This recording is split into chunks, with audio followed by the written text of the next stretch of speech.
안녕하세요. 반갑습니다. 안녕하세요. 네. 네. 예. 다시 인사드려야 되는데요. 네, 오늘 누스킨 사업에 대해 설명하러 올라온 이주원이라고 합니다. 반갑습니다. 네, 감사합니다. 박수 일부러 2번 받으려는 건 아니었는데요. 네. 마이크 괜찮으세요? 네, 혹시나 좀 조정해야 될 것 같으면 지금 조정하고 시작을 할게요. 먹먹거리지 않으세요? 괜찮으세요? 네. 제 목소리가 약간 감기 기운 때문에 먹먹한 것 같기도 하고요. 마이크 때문에 그런 것 같기도 하고요. 어쨌든 사실 그 시작하기 전에 오늘 구정 연휴 이제 어떻게 보면 시작이잖아요. 그래서 그 몇 분 없으실 줄 알고 딱 왔는데 진짜 한 10분 전까지만 해도 몇 분 없었어요. 한 10분 정도밖에? 다 어디서 오신 거예요, 갑자기? 어쨌든 네. 그래서 마음 편하게 이제 하려고 그러다가 갑자기 너무 많아져서 좀 마음이 불편해지긴 했는데요. 네, 어쨌든 네. 한번 시작을 해볼 텐데 오늘 저희 위너풀이라는 그룹이에요. 위너풀이라는 그룹에서는 이렇게 사업을 알아보러 오신 분들을 위해서 5가지 스텝 정도의 이렇게 알아보는 시간이 마련이 돼 있어요. 근데 음악이 새 나오고 있어요. 예, 하나. 예. 그 중에 오늘 2번의 시간이 준비가 돼 있고요. 원래는 그 90분 강의인데 저는 70분 내에 하려고 노력을 할게요. 그래서 좀 더 노력하면 60분까지도 한번 해보도록 하겠습니다. 어쨌든 뭐 빨리 끝내고 이게 중요한 게 아니라 제대로 알고 사실은 귀한 시간 내셨는데 제대로 듣고 이제 가셔야 되기 때문에 근데 하여튼 뭐 구정 연휴 바로 시작이고 해서 뭐 최대한 좀 오늘은 하지만 좀 타이트하게 한번 가보도록 하겠습니다. 일단 예, 저는 그 누스킨 사업을 만나서 지금 사업을 하게 된 지 이제 만 13년이 넘게 이 사업을 하고 있어요. 그래서 처음에 보통은 이렇게 자리에 올라오는 사람이 보통 뭐 하고 시작을 하나요? 이런 강의를 할 때 자신의 이제 그 뭐 양력이나 커리어 이런 것들을 알려주잖아요. 그 얘기는 들을 만한 사람이니까 잘 들으세요. 뭐 이거를 사실은 사람들한테 주의를 환기하기 위해서 그런 것들 많이 활용을 하는 것 같아요. 근데 저는 그런 면에서는 참 애석한 게 그렇게 뭐 보여드릴 게 별로 없어요. 그래서 제가 지금 아직 젊어 보이지 않으시나요? 아직까지 이제는 좀 많이 갔죠 상태가. 네, 그래서 사실은 그 아직도 젊은 나이인데 누스킨 처음 만났을 땐 정말 젊은 나이였어요. 그래서 누스킨을 하기 전에는 제가 이런 일들 이런 커리어가 있었고요. 사실은 특별히 이렇게 내세울 수 있는 게 별로 없습니다. 젊은 나이에 누스킨을 바로 시작을 했기 때문에 그렇다고 바로 또 본론에 들어가긴 좀 그래서 간단하게 제가 그래도 좀 소개할 수 있는 게 뭐가 없을까라고 봤을 때 간단하게 소개를 하고 시작을 할게요. 일단은 저도 여러분처럼 이 위너풀이라는 그룹 혹시 오시다가 위너풀 이렇게 써 있는 거 보셨는지 모르겠어요. 예, 잘 못 보셨으면 끝나고 한번 이렇게 주변에 이렇게 보시면은 이런 글자가 많이 써 있을 겁니다. 이 누스킨 이라는 회사 내에서 여러 그룹도 있는데 저는 이제 위너풀이라는 그룹과 함께 사업을 10여 년 동안 해왔어요. 근데 이제 조금 다른 게 있다면 제가 처음 만났을 때 이 그룹은 기업으로 따지자면 굉장히 작은 기업이었어요. 예, 아주 소기업 정도의 형태였다면 지금은 10여 년 동안 저도 이 안에서 함께 하면서 이 위너풀이라는 그룹이 제가 만든 그룹은 아니었거든요 처음에. 근데 이 위너풀이라는 그룹에 저도 속해서 배우면서 했는데 10여 년이 흐르고 나서 지금은 굉장히 큰 그룹이 됐고 이제 누스킨 본사에서도 주목받는 그런 그룹으로 성장을 했어요. 그래서 무에서 출발했던 그룹이었는데 지금 이제 저희 그룹 사이트에 나중에 보시면 아시겠지만 각 지역 센터들이 이렇게 올라와 있어요. 뭐 서울 센터를 클릭하면 지금 이렇게 보실 수가 있는데 이건 6층에도 저희 사무실이 다 사용을 하고 있고 여기는 5층에 또 이렇게 모습들이고요. 지금 여러분이 앉아 계신 이곳은 3층입니다. 그래서 서울센터가 이 위너풀이라는 그룹에 어떻게 보면 태동이 됐던 모태가 됐던 그 메인 센터고요. 그리고 뭐 이렇게 보시면 뭐 울산센터 또 부산센터 뭐 이런 식으로 전 지역에 이러한 형태로 어떤 비즈니스 활동 공간이 지금 돌아가고 있습니다. 그리고 해외에서도 뭐 말레이시아 같은 곳에는 또 센터가 있고 또 센터는 없지만 해외에서 비즈니스 활동을 같이 하고 있는 우리는 위너풀러라고 해요. 그런 분들이 많이 생겨나게 됐어요. 하나만 더 볼게요. 울산센터는 뭐 이렇게 됐고요. 근데 사실 이런 어떤 출발이 됐던 분이 이 두 부부세요. 정현모, 김문희 사장님 분이신데 사실은 제가 이 사진 왜 보여드리냐면 저는 사람이 살아가는데 영향을 받는 것 같아요. 사람이라는 존재는. 그 첫 번째는 뭐 어떤 매체나 책이나 이런 것들을 통해서도 받겠지만 가장 큰 영향은 사람이 사람한테 받는 것 같아요. 첫 번째는 인생에서 가장 중요한 사람은 누구냐면 부모님이겠죠. 어떤 부모님 밑에서 자랐냐에 따라서 내가 이제 유년기, 청소년기를 지나고 나서 성인이 됐을 때 나라는 사람의 가치관, 어떤 사고 방식 이런 것들이 결정이 되는 것 같아요. 그리고 학창시절 어떤 친구를 만나냐. 근데 저는 이제 거기까지만 사람에 대한 영향을 받고 사회에 나와서는 사람에 대한 영향보다는 어떤 책이나 이런 것들에 대한 영향을 받을 거라고만 생각을 했거든요. 막연하게. 근데 그렇지만 않더라고요. 내가 사회에 나와서 속한 조직의 어떤 리더를 만나냐가 성인이 된 나한테도 영향력에 많은 이제 영향을 주기 시작을 한다는 것을 알게 됐어요. 저는 그런 면에서는 개인적으로 참 감사한 게 누스킨에 뭐 훌륭한 리더들이 많이 있겠지만 그 중에서 참 훌륭한 리더를 만난 것 같아요. 이 정현모 김문희 사장님 부부신데 사업을 한 지 지금 한 18년 가까이 되신 것 같으세요. 근데 3년 전쯤에 이제 은퇴를 하셔서 지금 사업 일선에서 활동하진 않으세요. 그래서 아마 뭐 이 사무실 내에서도 보지는 못하셨을 거예요. 어쨌든 이 두 부를 통해서 사업적인 영향 그리고 인생에 대해서도 많은 영향을 받았어요. 근데 어쨌든 제가 이 사진을 그래서 한번 끼워봤는데 많은 분들이 두 부부를 좋아하는 분들이 저한테 자꾸 컴플레인을 하세요. 아니 하고 많은 사진 중에 왜 이렇게 중국 부자처럼 나온 사진을 해놨냐. 그래서 저는 이게 수수해서 좋아서 이렇게 올려놨는데 좀 멋있는 사진 없냐. 그래서 심지어 어떤 분이 저한테 사진을 이렇게 보내주셨어요. 이렇게 이런 사진도 있는데 왜 이런 사진을 넣냐 그래가지고 그래서 저는 이게 좋더라고요. 그래서 어쨌든 같은 사람인데 어떻게 입혀놓냐에 따라서 틀려지는 것 같습니다. 그래서 이제 지금은 이제 어쨌든 은퇴하셨지만 그럼 많은 분들이 그러면 저 젊은 나이에 은퇴해서 얼마나 그럼 편하게 놀고 먹고 사는 건가? 그렇지 않아요. 근데 제가 참 그런 면에서도 참 존경스러운 것은 은퇴했음에도 불구하고 더 열심히 사시더라고요. 그리고 더 가치 있는 일에 더 에너지와 시간을 쏟으면서 이렇게 사시더라고요. 뭐 언젠가 또 다시 오실 수도 있겠죠. 그리고 제가 소개할 수 있는 게 뭐가 있을까 봤을 때 총각대 이 사업을 저는 만났어요.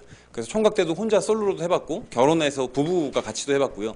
아이를 하나 낳고 둘 낳고 셋을 낳고 그래서 이제 셋을 낳았을 때의 모습이었고 시간이 굉장히 빨리 흘러갑니다.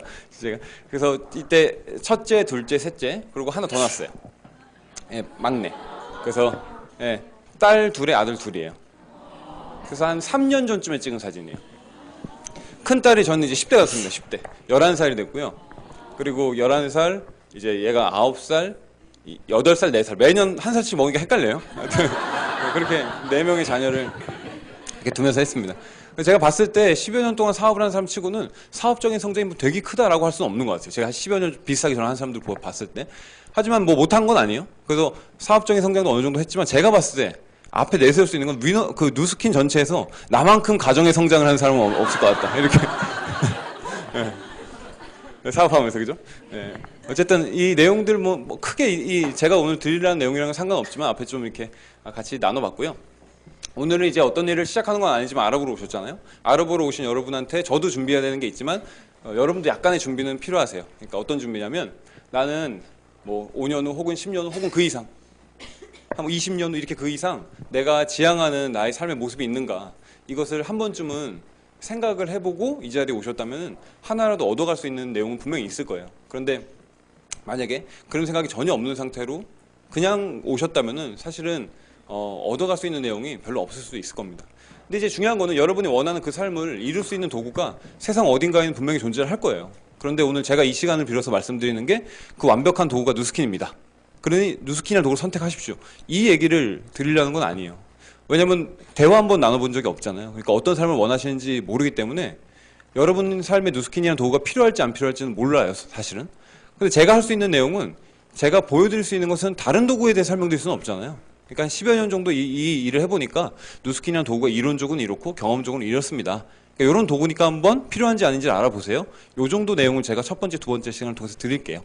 그래서 여러분 삶에 필요할 수 있겠는지 아니겠는지 한번 판단해 보시고 만약에 필요 없겠다라고 한다면 이 황금 같은 어떻게 보면 그 연휴 기간에 약간의 시간 낭비 뭐 감정 낭비를 한 게 되겠죠. 하지만 만약에 필요할 수도 있겠다라는 생각이 든다면 오늘 선택하는 게 아니라 조금 더 구체적으로 내가 시간을 한번 할애해 봐야 되겠다. 이 정도 선택을 하실 수 있으면 좋을 것 같습니다.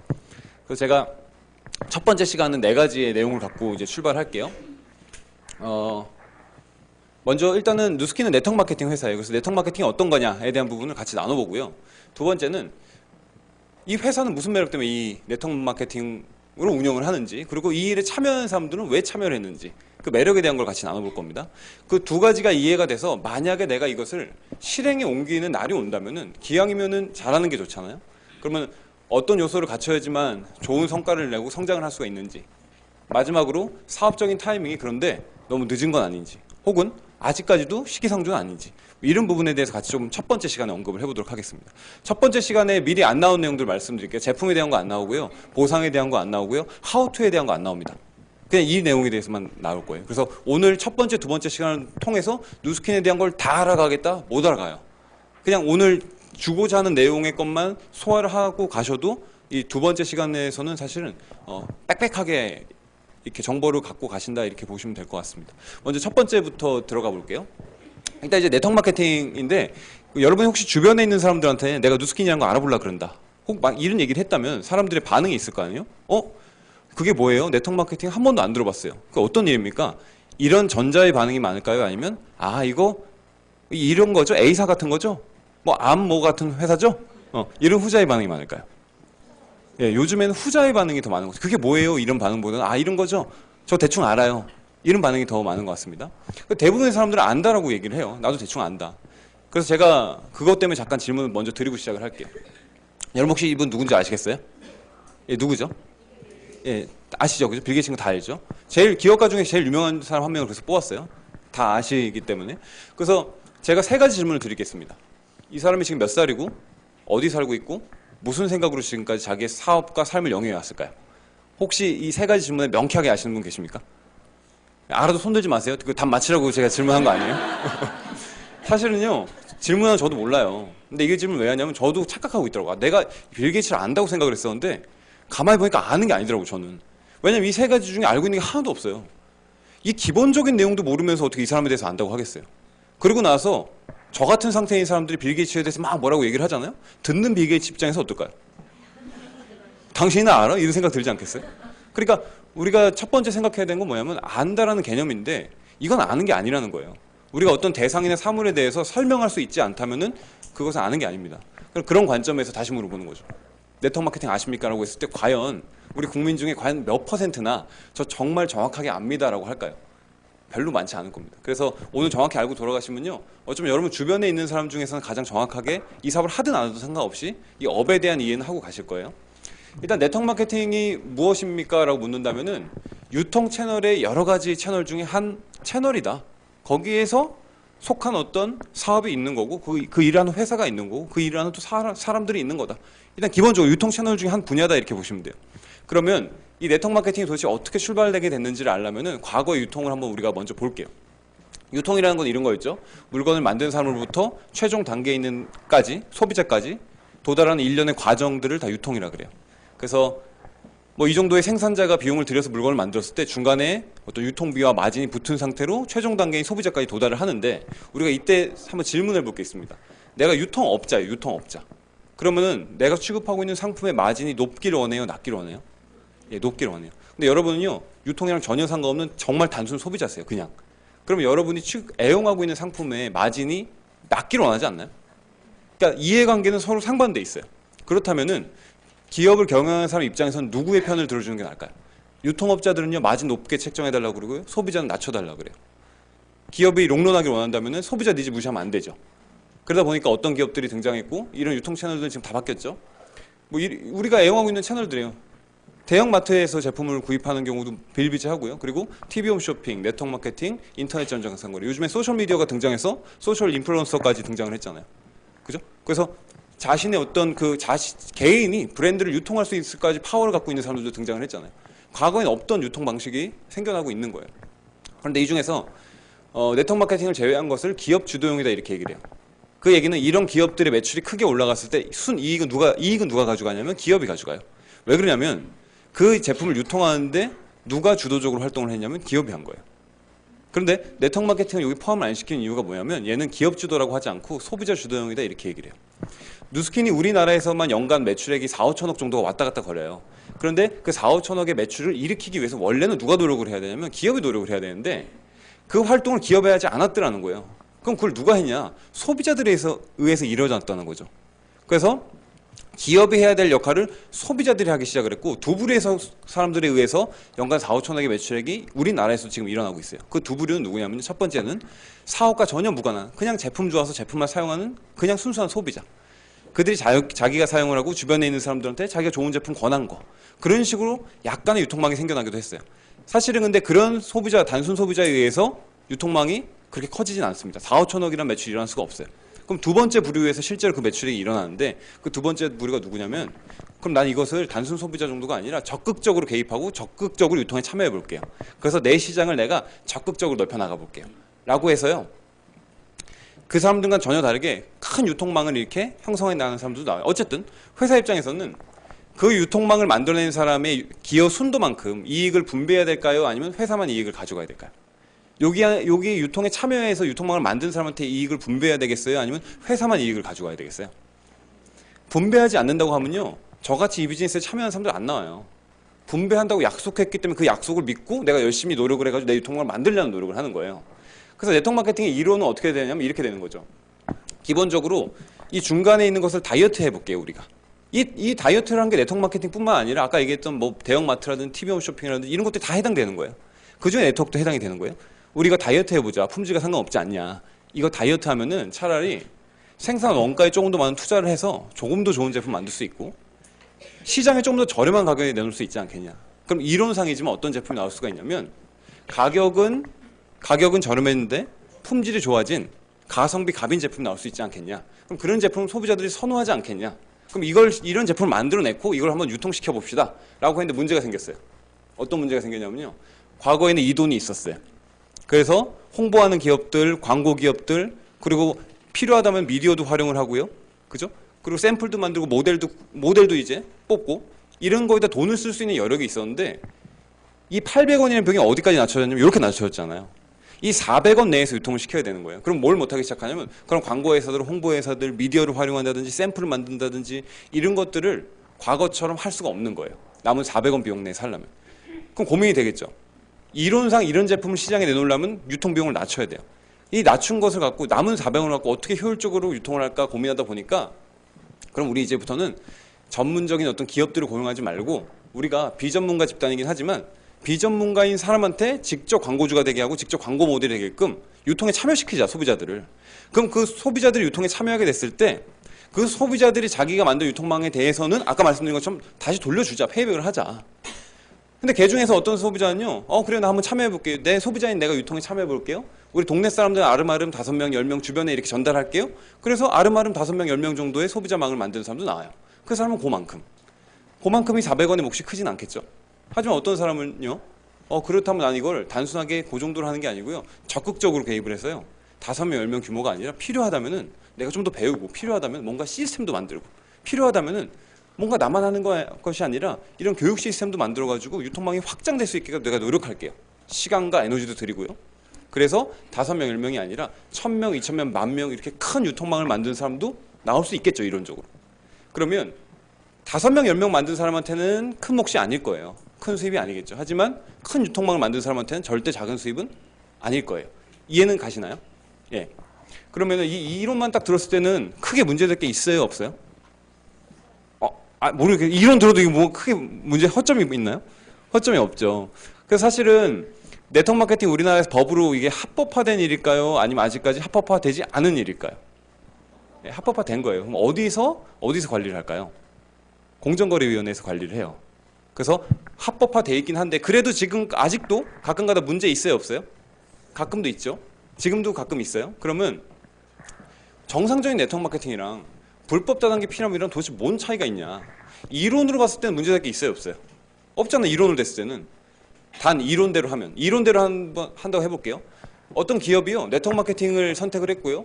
좋은 제품을 저렴한 가격에 시장에 내놨고요. 그것을 소비자들이 유통한 만큼 다시 환원해 주는 거예요. 돈을.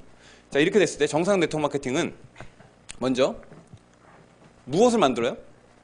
소비자를 만들어요. 어떤 걸 갖고요? 품질이 좋은데 저렴해진 제품을 소비자인 내가 직접 그 제품을 갖고 소비자를 만들어내기 시작을 하는 거예요. 이해가 되시나요? 내가 직접 그렇게 소비자를 만들어 나가기 시작을 하는데 그렇게 됐을 때 사람이 아까 얘기한 것처럼 내가 어떻게 하냐에 따라서 정상 매출이 커질 수도 있고 작을 수도 있어요. 아름아름 5명, 10명 소비자 만든 사람한테는 정상 매출이 작겠지만 1000명, 2000명, 10,000명의 소비자를 만든 사람한테는 매출이 커지겠죠. 정상 매출이. 자, 그렇게 됐을 때 이 사람이 소득을 받는다. 그럼 어떤 수입이에요? 정상 매출을 통한 정상 수입을 받는 거죠. 이해가 되세요?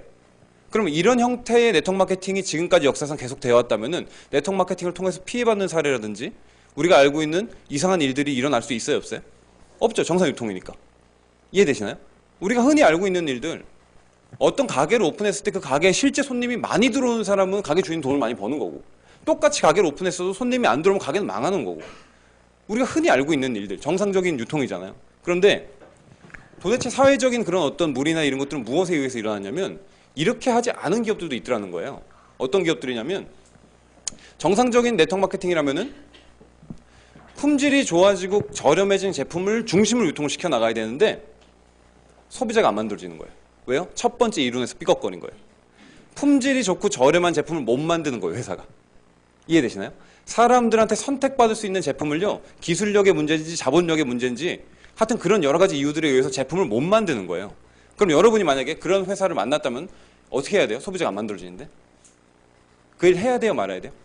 소비자가 안 만들어진다고요. 우리가 소비자를 만들 수 있는 제품을 회사가 제공하지 못한다고요.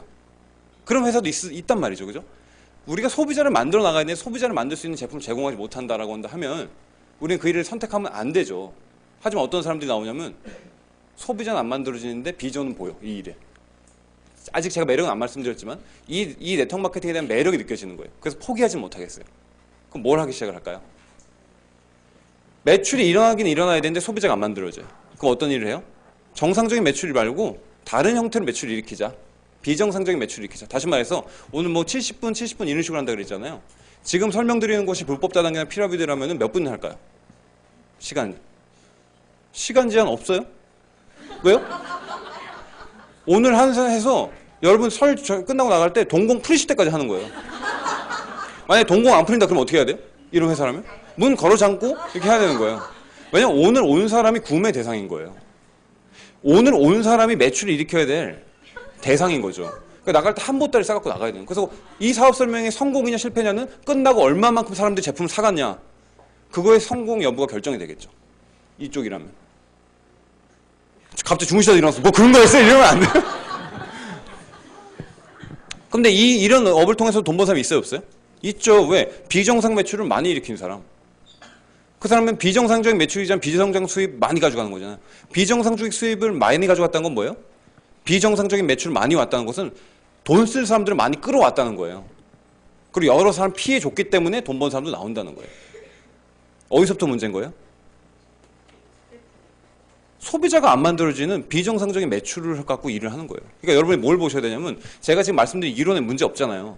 이론대로 되려면 뭐가 되냐면 진짜 내가 이 제품 갖고 소비자가 형성이 되겠는가를 보셔야 돼요. 말도 안 되는 제품 갖고 이론만 갖다 붙인다? 그럼 그건 아닌 거예요. 그런데 지금 오늘 시간에 제품 안 나온다 그랬어요. 여러분들이 따로 만약에 필요하시다 알아봐야 됩니다. 이 부분에 대해서. 그래서 이건 일단 요건 넘어가겠습니다. 그러면 누스킨이라는 기업은 도대체 회사 입장에서 왜 네트워크 마케팅을 할까를 좀 말씀드릴게요. 누스킨이라는 기업은요, 미국 유타주에서 1984년도에 만들어졌어요. 미국 유타주는 우리나라로 따지면 강원도 같이 아주 한적한 동네예요. 그 한적한 동네에서 이 누스킨이 이제 태동이 됐는데요. 이 회사가 지금까지 한 역할은 물건을 만들고 연구 개발을 하고 법률적인 부분, 세무적인 부분, 물류, 반품 이런 것들을요 다 인프라를 갖춰냈어요. 그리고 이걸 갖춰냈을 때 이 회사는 뭘 하고 싶었을까요? 전 세계 시장을 상대로 자기 제품을 그것도 많이 팔고 싶겠죠. 자, 이제 많이 팔고 싶어요. 근데 이제 문제는 어떤 방식으로 많이 팔 건지 선택을 해야 돼요. 여러분이 이 회사를 창업한 오너라고 한번 해볼게요. 그럼 여러분이 이 오너라면요, 이제 유통을 해야 되는데 유통 방식을 선택할 수가 있어요. 첫 번째, 여러분 백화점에서 유통을 할 수도 있어요. 랑콤이나 시세이도나 그죠, 샤넬처럼 그렇게 할 수도 있고요. 아, 그렇게 하면은 대중화가 안 돼서 뭐 이미지는 좋지만 매출은 작을 것 같아. 나는 그냥 대중적인 브랜드로 나갈래. 그러면 어떻게 할 수도 있어요? 그냥 아리따움이나 이니스프리처럼 가맹점을 중심으로 난 유통시켜 나갈래. 그렇게 할 수도 있고요. 아니야, 나는 그냥 오직 전자상거, 인터넷 전자상거를 통해서만 매출을 일으킬래. DHC 같은 일본 그런 화장품이 될 수도 있겠죠.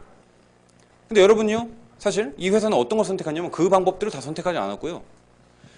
그냥 소비자인 당신이 직접 유통에 참여해 주세요. 이 방법을 선택한 거예요. 그걸 하면 얘가 뭐가 되냐면 네트워크가 되는 거예요. 누스킨 만약에 처음부터 이 방식이 아니라 백화점에 납품하기 시작했다면 백화점 마케팅이 되는 거고요. 가맹점에 시작을 했다면 가맹점 사업이 됐을 거예요. 그런데 이걸 선택을 한 거죠. 근데 제가 질문 드리는 것은 여러분이 오너라면 어떤 방식 선택했을 것 같냐는 거예요. 왜냐면 전 납득이 안 갔거든요. 내가 오너라면은 백화점이나 이런 데 유통시키고 싶었을 것 같아요. 왜냐면 이미지나 이런 게 명함 한 장 주더라도 무슨 일 하십니까? 저 이 회사 오너입니다. 백화점에서 봤는데 대단한 일 하시네요. 이럴 거 아니에요. 근데 명함 한 장 줬더니 무슨 회사입니까? 들어본 적 없는데 이거 이런 회사예요. 이해 못해요. 혹시 아메이 아세요? 그러니까 안 돼요. 그와 비슷한 형태예요. 그럼 이 사람이 나한테 어떤 이미지를 가질까요? 당신이 다단계 괴수구만 이럴 거 아니에요.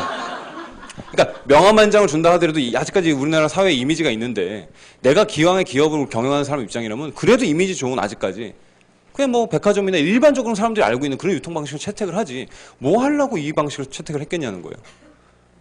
좀 궁금하지 않으세요? 안 하면 좀 궁금해져 보세요. 이게 궁금해야 되는 거잖아요, 사실은. 근데 저는 그게 되게 궁금했거든요. 그래서 처음에 들었던 생각은 제품이 캥기는 게 있나? 뭐 그러니까 거기 납품이 안 되니까 이렇게 하는 거 아니야? 뭐 이런 생각도 해봤었고. 근데 이유가 있더라고요. 두 가지 이유가 있어요. 첫 번째는 뭐냐면 같은 매출액이 일어났을 때 다른 유통 방식보다 기업 입장에서 이익이 훨씬 많아요. 똑같은 100억이 일어났다, 똑같은 1000억의 매출이 일어났다, 다른 유통 방식보다 네트워크 방식으로 일어났을 때 기업 입장에서 순수익이 훨씬 크다는 거예요. 그래서 요즘에 되도 안 되는 기업들이 네트워크 하려고 그래요. 왜? 자리만 잘 잡으면은 기업 입장에서 순이익이 크니까. 그게 첫 번째 이유였어요. 같은 매출이 일어나도 이익이 틀린 거예요. 두 번째 이유는 뭐냐면요. 요즘에 이거 어떻게 보면 지금 시대에 딱 맞는 건데 요즘은요 공급이 많은 시대인가요? 수요가 많은 시대인가요? 공급이 넘쳐나는 시대예요. 그래서 여러분이 차를 하나 살려고 그래도 사겠다는 사람 한 사람인데 팔겠다는 사람 5명이에요. 다 그렇잖아요. 다 대다수가. 공급이 넘쳐나는 시대예요. 그러다 보니까 예전에는 공급이 수요를 못 따라가는 시대도 있었어요. 그때는 만들어만 놓으면 다 팔리는 시대였어요. 그래서 공장만 돌리면 다 되는 시대가 있었는데 지금은 그게 아니라는 거죠. 그럼 기업 입장에서 뭐가 고민이냐면 연구개발에 투자하고 나서 정말 좋은 제품 만들었다 하더라도 소비자한테 외면받을 수도 있다는 거예요. 그러면 외면당하면 그 투자한 만큼 다 뭐가 돼요? 고스란히 부채가 되겠죠. 그러니까 공격적으로 할 수도 없겠죠. 근데 누스킨이라는 회사는요. 그래서 네트워크 마케팅을 선택을 한 거예요. 이유가 뭐냐면 만약에 이 누스킨이요. 그냥 가맹점을 두고요. 그냥 가게를 두고 직원을 고용해가지고만 유통을 시켜나간다 해볼게요. 회사가 사활을 걸고 많은 돈을 투자해가지고요. 리딩 프로덕트를 만들어냈어요. 사람들이 좋아할 만한 그런 제품을 만들어낸 거예요. 그게 드디어 이제 1년 후에 런칭을 해요. 회사 입장에서는 콩닥콩닥 거리겠죠. 이게 성공해야 되는데. 근데 문제는 뭐냐면 이분들이 열심히 그걸 뭔가 유통을 해주기를 원해. 참여해주기를 원해. 근데 문제는 여러분이 만약에 그 직원이라면 몇 시간 고민하겠어요, 하루에? 네? 여러분 지금 딱 휴가철이고 일단 지금은 근무를 하더라도 머릿속에는 뭐 먹으러 갈까? 그죠? 근무 시간 내내라도 집중을 해요? 아니죠. 근무 시간 내내도 집중 안 하죠. 하지만 여러분이 만약에 여러분이 사장님이라면 조그만 가게라도 여러분 거라면 놀러 가서도 뭐 해요? 우리 가게 손님 떨어지는 거 아닌가? 이거 계속 걱정하잖아요. 자면서도 걱정하는 거 아세요? 왜냐면 내 거니까.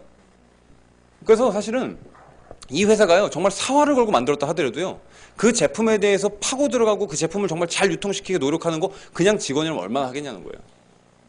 아무리 좋은 제품이라도 노력 안 하면 전달 안 될 수도 있잖아요. 그런데 누스킨은요 전 세계에 자기 사업을 하는 사람들이에요. 회사랑요 어떻게 계약이 돼 있냐면은 나는요 아메이도 하고 허벌라이프도 하고 누스킨도 하고 여러 다양한 네트워크 마케팅을 할게요. 이거 안 돼요. 나는 네트워크 마케팅 누스킨이라는 회사의 제품 유통시키는 유통사의 사장인 거예요. 나는 누스킨 제품만 유통할 테니까 내가 유통시키는 거에 대한 권한은 인정해 달라 이거예요. 그것을 사인한 관계인 거예요. 나는 누스킨을 유통시키는 사람인 거예요. 그러면 회사 입장에서는요. 이 사업을 하고 있는 사람들 다 각각의 개인 사업자들인 거예요. 그러면 회사가 우리가 1년 후에 당신네 시장에 이런 제품 나옵니다. 잘 준비하세요. 그러면 이 사람들은 어떻게 준비를 할까요? 어떻게 준비를 할까요?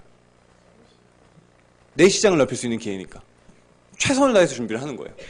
이해가 되시나요? 누가 고민하라고 시키지 않아도 고민해가지고 하는 거예요. 근데 막상 진짜로 제품이 나왔더니 정말 기대 이상의 제품이 나왔어요. 그럼 2년 후에 또 그런 제품을 준비한대요. 그럼 이 사업을 하고 있는 사람들은 어떤 마음가짐일까요? 또 두근거리면서 준비하겠죠. 그런데 만약에 회사가 그렇게 얘기는 했지만 막상 제품이 나왔더니 별 볼일 없었어 다. 계속 별 볼일 없는 거예요. 그러면 회사가 뭔 제품 만든다 하더라도 기대해야 안 해요? 안 하겠죠. 이 서로 상호 간의 신뢰가 계속 이어져야 되는 거예요. 지금까지는 어떻게 해왔냐 누스킨이 2년에 한 번씩 빅 프로덕트를 만들어내요. 근데 그 제품이 매번 탁월했고 혁신적이었기 때문에 이 비즈니스를 했던 사람들은 회사가 무언가를 준비하고 있다 기대를 하는 거예요. 왜? 내 시장을 넓힐 수 있는 기회구나 1년 후에. 그리고 약속대로 지금까지 그런 제품을 만들어 내왔기 때문에 서로 간의 상호 간의 신뢰가 계속 이어졌던 거죠. 이해가 되시나요? 그렇게 만들어진 시장에 대해서 나한테 인정을 해줬는데 그걸 어떻게 인정해줬는지 좀 이따 말씀드릴게요. 하여튼 그런 이유 때문에 누스킨은 네트워크 마케팅을 선택했다. 만약에 누스킨이라는 기업이 유통 채널을 우리가 아니라 본인들이 유통 채널을 갖고 있지 못했다면요. 글로벌 제조 기업이기 때문에 어떻게 해야 될까요? 제일 시급한 거는. 얼마든지 제품을 만들어낼 수 있어요. 근데 이제는 창고에 쌓아놓을 수는 없잖아요. 팔아야 될 거 아니에요. 어떻게 해야 될까요? 글로벌 유통 채널들을 조인해야 되겠죠. 그러면은 어떤 데 조인하는 게 가장 좋아요? 코스트코나 월마트나 이런 데 이미 다 시장에 진출돼 있잖아요. 거기에 납품되면은 유통망은 확보가 되는 거 아니에요? 유통 채널은. 만약에 누스킨이 이런 채널 안 갖고 있다면 우리 같은 채널을. 그러면 글로벌 유통 채널이랑 조인해야 되는데 문제는 그렇게 됐을 때 누가 갑이에요? 누스킨이 갑이에요? 월마트가 갑이에요? 월마트가 갑이에요. 왜? 이 가격대에 맞춰. 못 맞추겠는데요? 너네 납품하지 마. 다른 회사가 하면 되잖아요. 이해되시나요? 그러면 맞추라고 해서 맞춰서 맞히다 보니까 나중에는 어떻게 되냐면 제품의 연구 개발하고 싶어도 거기다 돈 못 써. 왜? 이 가격 맞춰야 되니까. 여러 가지 것들 못 하다 보면 시간 지나면요. 제품에 대한 경쟁력 떨어질 거예요. 경쟁력 떨어져서 소비자도 외면받으면 그때는 어떻게 하면 돼요? 월마트는? 바꿔버리면 돼. 맞죠? 그러니까 누스킨이라는 기업이 제조도 본인들이 담당을 하고 유통 채널도 남의 손에 의지를 안 해요. 자신의 채널로도 충분히 유통이 돼요. 그래서 최종 단계의 소비자까지 본인들이 컨트롤 타워를 갖고 있는 거예요. 이해가 되시나요? 그래서 누스킨이 네트워크 마케팅 방식을 고수하는 이유가 이익적인 부분도 있지만 비즈니스의 안정화적인 부분도 있다. 그렇게 일단 이해를 좀 하시면 좋을 것 같아요. 자, 그러면 두 번째는 제가 첫 번째 네트워크 마케팅에 대한 이해를 좀 도와드렸고, 그리고 회사 입장에서 이거 왜 하는가에 대한 부분도 좀 말씀드렸어요. 그럼 두 번째는 개인들은 이 비즈니스에 참여하는 사람들은 왜 하는가를 좀 말씀드려볼게요. 제가 처음에 이 누스킨 알아보러 왔을 때는요, 저도 나름대로 선입관이 많이 있었어요. 네, 어떻게 보이시나요? 제가 뭐 해벌레 해가지고 왔을 것 같으니까 아니면 진짜 막 정말 저도 도끼 같은 눈으로 처음에는 왔었어요. 그래서 막 부정적인 시각도 있었고, 그래서 상상을 이렇게 했죠. 그러니까 부정적인 시각이니까 좋게 상상이 안 되더라고요. 왜냐면 궁금은 한데 약간 부정적인 시각이 있는 거예요. 그래서 저도 상상했던 것은 이런 사람도 있지 않을까? 두 부류 생각났어요. 첫 번째, 연세가 너무 많이 드셔서 더 이상 갈 데가 없는 분들. 두 번째, 젊은데 머리 헛게 들어가서 일 안 하고 돈 벌 생각하는 머리 헛게 들어간 젊은이들. 이런 두 부류의 사람들이 자기들끼리 사업이다 하고 여기서 모여서 사장님 이루고 있지 않을까? 이런 상상을 하고 왔었는데 아니나 다를까 그런 사람들도 눈에 띄었어요. 근데 그런 사람들만 있었다면 저는 이 자리에 없었겠죠. 왜냐면 야 그거 봐 이런 거야 그랬을 텐데 제 상식에서는 하지 말아야 될 사람들이 했었어요. 예를 들면 전문직에 종사하고 있어서 이미 고액의 연봉을 받고 있고 자기 사업을 잘 경영하고 있고 혹은 샐러리맨이어도 기업의 임원 정도 급 되는 성공적인 샐러리맨이던가 그러니까 사회에서 인정받을 수 있는 위치에 있는 사람들은 이 사업을 거들떠보지 않을 거라고 생각을 했어요. 근데 제가 갖고 있었던 이 사업만의 그런 어떤 제가 갖고 있던 선입관이었어요. 근데 알아보러 왔더니 제 상식에서는 하지 말아야 될 그들이 꽤 많은 사람들이 하고 있는 거예요. 저 사람들 뭐가 하셔서 이 사업을 할까? 그게 궁금해서 사실은 사업을 더 알아보게 됐어요. 이런 내용이 완전히 이해 안 됐는데도. 그래서 그 매력에 대해 알아보다 보니까 아 이런 매력이어서 저들이 할 수도 있겠구나를 알게 됐는데 그것을 좀 같이 나눠볼게요. 그것을 나누기 전에 이것을 한번 우리가 좀 공감을 하면 또 좀 더 와닿을 것 같습니다. 지금 우리가 갖고 있는 고민인데요. 어떤 고민들이 있냐면 뭐 아마 이 중에 어디선가 고민 뭐 부합되는 게 있겠죠. 가장 큰 고민거리 중에 지금 세대에서 그 중에 하나가 뭐냐면 인구에 대한 부분이 있죠. 그 중에 하나는 이제 베이비붐이에요. 베이비붐 세대분들이 2020년이 되면 전원 은퇴를 한대요. 베이비붐 세대는 우리나라는 1955년에서 63년생이에요. 이 자리에 계신가요? 예. 한국전쟁 이후에 태어나신 분들이죠. 그 8년 동안 몇 명이 태어났냐면요. 800만이 태어났대요. 지금 40만도 안 태어나는데 한 해에 100만씩 찍어낸 거예요. 완전 우리나라는 애 찍어내는 공장이었죠. 그 중에 100만 돌아가시고 지금 700만 살아 계시는데 예. 그들이 지금 내년 되면요. 전원 은퇴를 하신대요. 그 예전부터 이 얘기는 많이 들었는데 내년 되면 몇 년 후에요. 몇 년 후에 드디어 내년이더라고요. 내년은 전원 은퇴예요. 물론 일은 하겠죠. 하지만 정상적인 일에서는 다 은퇴한다는 거예요. 근데 문제는 뭐냐면 베이비붐 세대분들은 단군 일의 가장 부자예요. 대한민국 부동산의 50% 이상을 소유하고 있고요. 가장 성장했던 시기에 살았고 가장 일자리도 넘쳐났고 가장 부를 만들기도 좋았던 사람들이에요. 그 단편적인 예로 저희 아버지가 8천만 원짜리 아파트를 샀던 게 그게 6억이 됐어요. 근데 저희 아버지 학교 선생님이었거든요. 저희 아버지 그 기간 동안에 학교 선생님으로서의 월급이 몇 배가 뛴 거예요? 8배가 뛰어야 되거든요. 8배가 뛰었을까요? 그렇게 뛰지 않았어요. 하여튼 엄청나게 자산의 거품이 껴가면서 올랐잖아요, 지금. 그러면 그 시대의 분들은 쌌을 때부터 이게 성장하면서 이제 어쨌든 간에 그렇게 뭔가 자신의 자산을 축적할 수 있는 기회가 있었는데 지금 젊은이들 같은 경우는 지금 내가 서울에 집 한 채 정상적으로 산다? 자기가 월급 모아가지고 거의 불가능해요. 어쨌든 그래서 당군일의 가장 부자들이고, 근데 이분들이 이제 문제는 뭐냐면 가장 부자인데 은퇴 이후에 과연 삶은 잘 준비가 돼 있을까 이렇게 궁금해서 조사를 해봤더니 5% 미만이래요. 준비가 돼 있는 사람들. 너무 놀랍잖아요. 가장 잘 사는 세대인데 저분들이 준비하는데 누가 준비를 하냐는 거예요. 근데 왜 준비가 안 되는가 봤더니 이분들은 일단은 자녀를 많이 낳진 않았어요. 이분들이 이제 성인이 돼서 결혼할 때는 산하 제한 걸어가지고 나라가 하나 내지 둘밖에 안 낳았어요. 그래서 금이야 오기 하면서 키웠고, 자신이 살았을 때가 성장하는 시대다 보니까 자기 자녀들은 공부만 좀 열심히 하고 열심히 노력하면은 얼마든지 기회가 있을 거라고 생각을 해서 밀어줬어요, 엄청나게. 근데 문제는 그 자녀 세대들은 너무 놀라운 게 당군일이 제일 똑똑하대. 그래서 네, 80% 이상이 대학을 나왔대요. 근데 그럼 이제 이 베이비붐 세대분들의 은퇴 준비는 이제 누가 해줘야 돼요, 사실은? 그때 자녀가 해줘야 될 거 아니에요, 올인했던. 근데 문제는 그 자녀들은 여러분도 아시다시피 저성장 시대잖아요. 그래서 자기 일자리 하나 갖기가 쉽지가 않아요. 자기 일자리 하나 갖기 쉽지 않다 보니까 사실은 자기 하나 책임지는 것도 버거워요. 그래서 부모님을 부양한다? 뭐 거의 생각지도 못하죠. 근데 이렇게 되는 것 중에 가장 큰 특징이 뭐냐면 우리 부모님 세대들은 팽창하는 시대를 사셨대요. 학교 딱 들어갔을 때 애 몇 명, 반에 애들 몇 명 있었어요? 이 중에도 있으실 텐데 100명씩 있고 막 그랬죠. 90명, 100명 막 한 반에. 예. 제가 다닐 때 50몇 명이었거든요. 제가 젊은 사람들이랑 얼마 전에 20대 분들이랑 얘기하다가 우리 한 50명씩 다녔잖아요. 그랬더니 저를 완전 이상한 사람 취급하더라고요. 50명이요? 막 이러는 거예요. 자기 30명 다녔대요. 지금 애들 한 20몇 명 다니고. 그러면 선생님 더 필요해요, 안 필요해요? 아니 100명 다닐 때 한 명에서 어떻게 100명을 커버해요? 필요하죠. 더 뽑아야죠, 선생님. 교실 안 모자라요? 교실 지어야죠, 더. 전쟁 이후에 나라 쑥대박대 썼으니까 도로라든지, 그죠? 건물이라든지 다 지어야 되는 거 아니에요? 그러니까 엄청나게 팽창하는 시대였어요. 그리고 그 800만이 커나가는 것만 과정 따라 했어도 대박이 났었고요. 근데 이들은 어때요? 축소하는 사회예요. 20몇 명인데 선생님 그렇게 많이 뽑을 필요 뭐가 있어요? 교실 지으려고 뭐 있어요? 웬만한 거 다 그리고 지금 지어져 있는데 사실은 그렇잖아요. 축소하는 사회를 축소하다 보니까 사회 자체가 축소되다 보니까 일자리가 당연히 없어지겠죠. 없어지니까 가장 똑똑한 세대여도 구할 수가 없는 거예요. 그러니까 자기 몸 못 가니까 뭘 안 해요?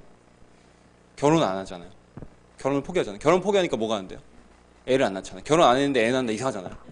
뭐 축구 선수 중에 결혼하고 애 막 4, 5 낳는 사람도 있더라고. 호날두라고. 그러니까 하여튼 이상하잖아요. 결혼 안 했는데 애만 낳는다.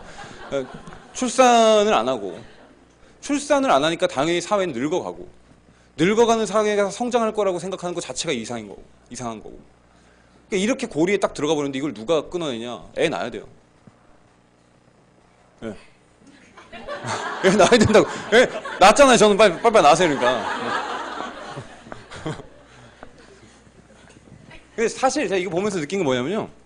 그래서 말도 안 되는 거 하고 있어요. 뭐냐면 노후 대책을 하는 노후 대책. 상식적으로 생각해 말이 돼요. 노후 대책을 한다는 게. 30살에 취업을 해가지고 55세까지 일한다고 쳐봐요. 길어서 저기 한 60세까지 일했다 쳐봐요. 30년 번 걸 갖고 100세까지 산다면 40년 살아야 돼요. 지금 여러분이 버는 소득의 반 이상 저축하세요? 불가능하잖아요. 100만 원 저축하기 힘들잖아요. 어떻게 노후 대책을 해요? 말도 안 되는 걸로 사탕 발리면 노후 대책 될 수 있을 것 같아요? 불가능해요. 그러니까 옛날 사람들이 진짜 현명했다니까? 왜 노후 대책이 왜 불가능하냐면 내 몸은 일할 수 있는 나이는 정해져 있어요. 나머지 부분은 일 안 하는 채로 살아야 되는데 그러니까 과거 사람들은 어떻게 했어요? 애 많이 낳잖아요. 낳고 그 아이가 자기를 부양하게끔 했잖아요. 사실 어떻게 보면 그게 좀 가능성이 있을 것 같지 않아요? 내가 지금부터 아끼고 모아가지고 내 노후를 내가 준비하겠대, 내가 노후를. 25년 번 걸 갖고 40년을 살겠대. 25년 번 걸 갖고. 상식적으로 생각을 해서 25년 번 걸 갖고 40년 살겠대요. 불가능해요, 이건 시작부터. 차라리 한 넷 나면 그 중에 하나 부자 나와요.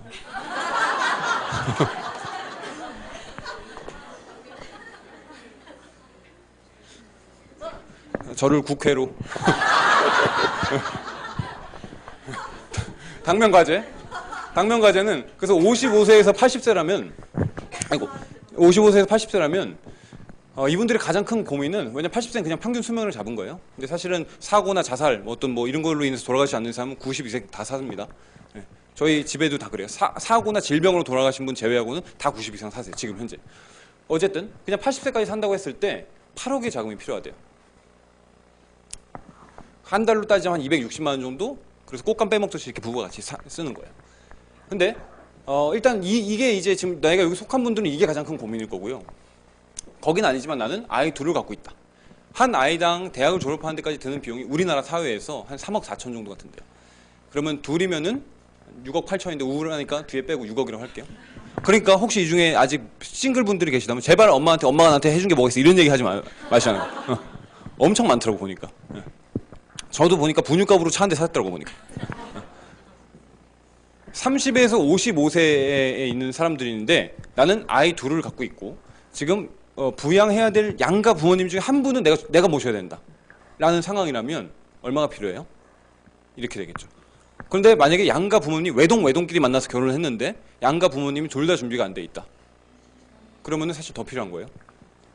그럼 나는 연봉으로 따지면 5,600 이상을 25년간 절대 멈추면 안 돼. 25년 동안 뭐 어떻게든 벌어내야 돼. 뭘 하든 간에. 그래서 그걸 해야 되는데 그러니까 사실 어쨌든 25년 동안 저걸 해야 되는데 연봉 1억이 돼도 그렇게 여유롭지 않아요. 그래서 사실은 왜냐면 이 상황에서 내가 5,600에도 뭘 뺀 거예요? 내 생활비, 내 주택자금비, 거기다 내가 좀 여가 생활도 하고 싶대. 여가 생활비, 노후 대책도 준비하겠대. 다 뺀 거예요. 그냥 아이 키우고 부모님 부양하는 데 들어간 거잖아요. 그 사실은 내가 그런 것들이 준비가 안 돼 있다 그러면 연봉 1억을 벌어도 그렇게 풍족한 사람은 아닐 거예요. 근데 중요한 거는 이렇게 된다면 부모님의 노후는, 자녀의 양육은, 나의 노후는 도대체 어떻게 책임질 거냐. 이게 지금 갖고 있는 당면 과제인 거죠. 그리고 내가 지금 속한 것에 따라서 고민하고 있는 것들이 조금씩 다를 거라는 거예요. 자, 그러면은 그러다 보니까 요즘에는 재미난 게 이 경제활동에 대한 것에 대해서 고민을 많이 하는 것 같아요. 옛날보다, 과거보다. 그죠? 과거에는 정상적인 직업 가졌으면 고민 안 한단 말이에요. 젊은 사람들은. 근데 지금 고민 하잖아요. 아까 우리가 얘기했던 그런 부분 플러스 요즘에 또 뭐까지 나와요? 4차 산업혁명이네 뭐네 이런 얘기 나오잖아요.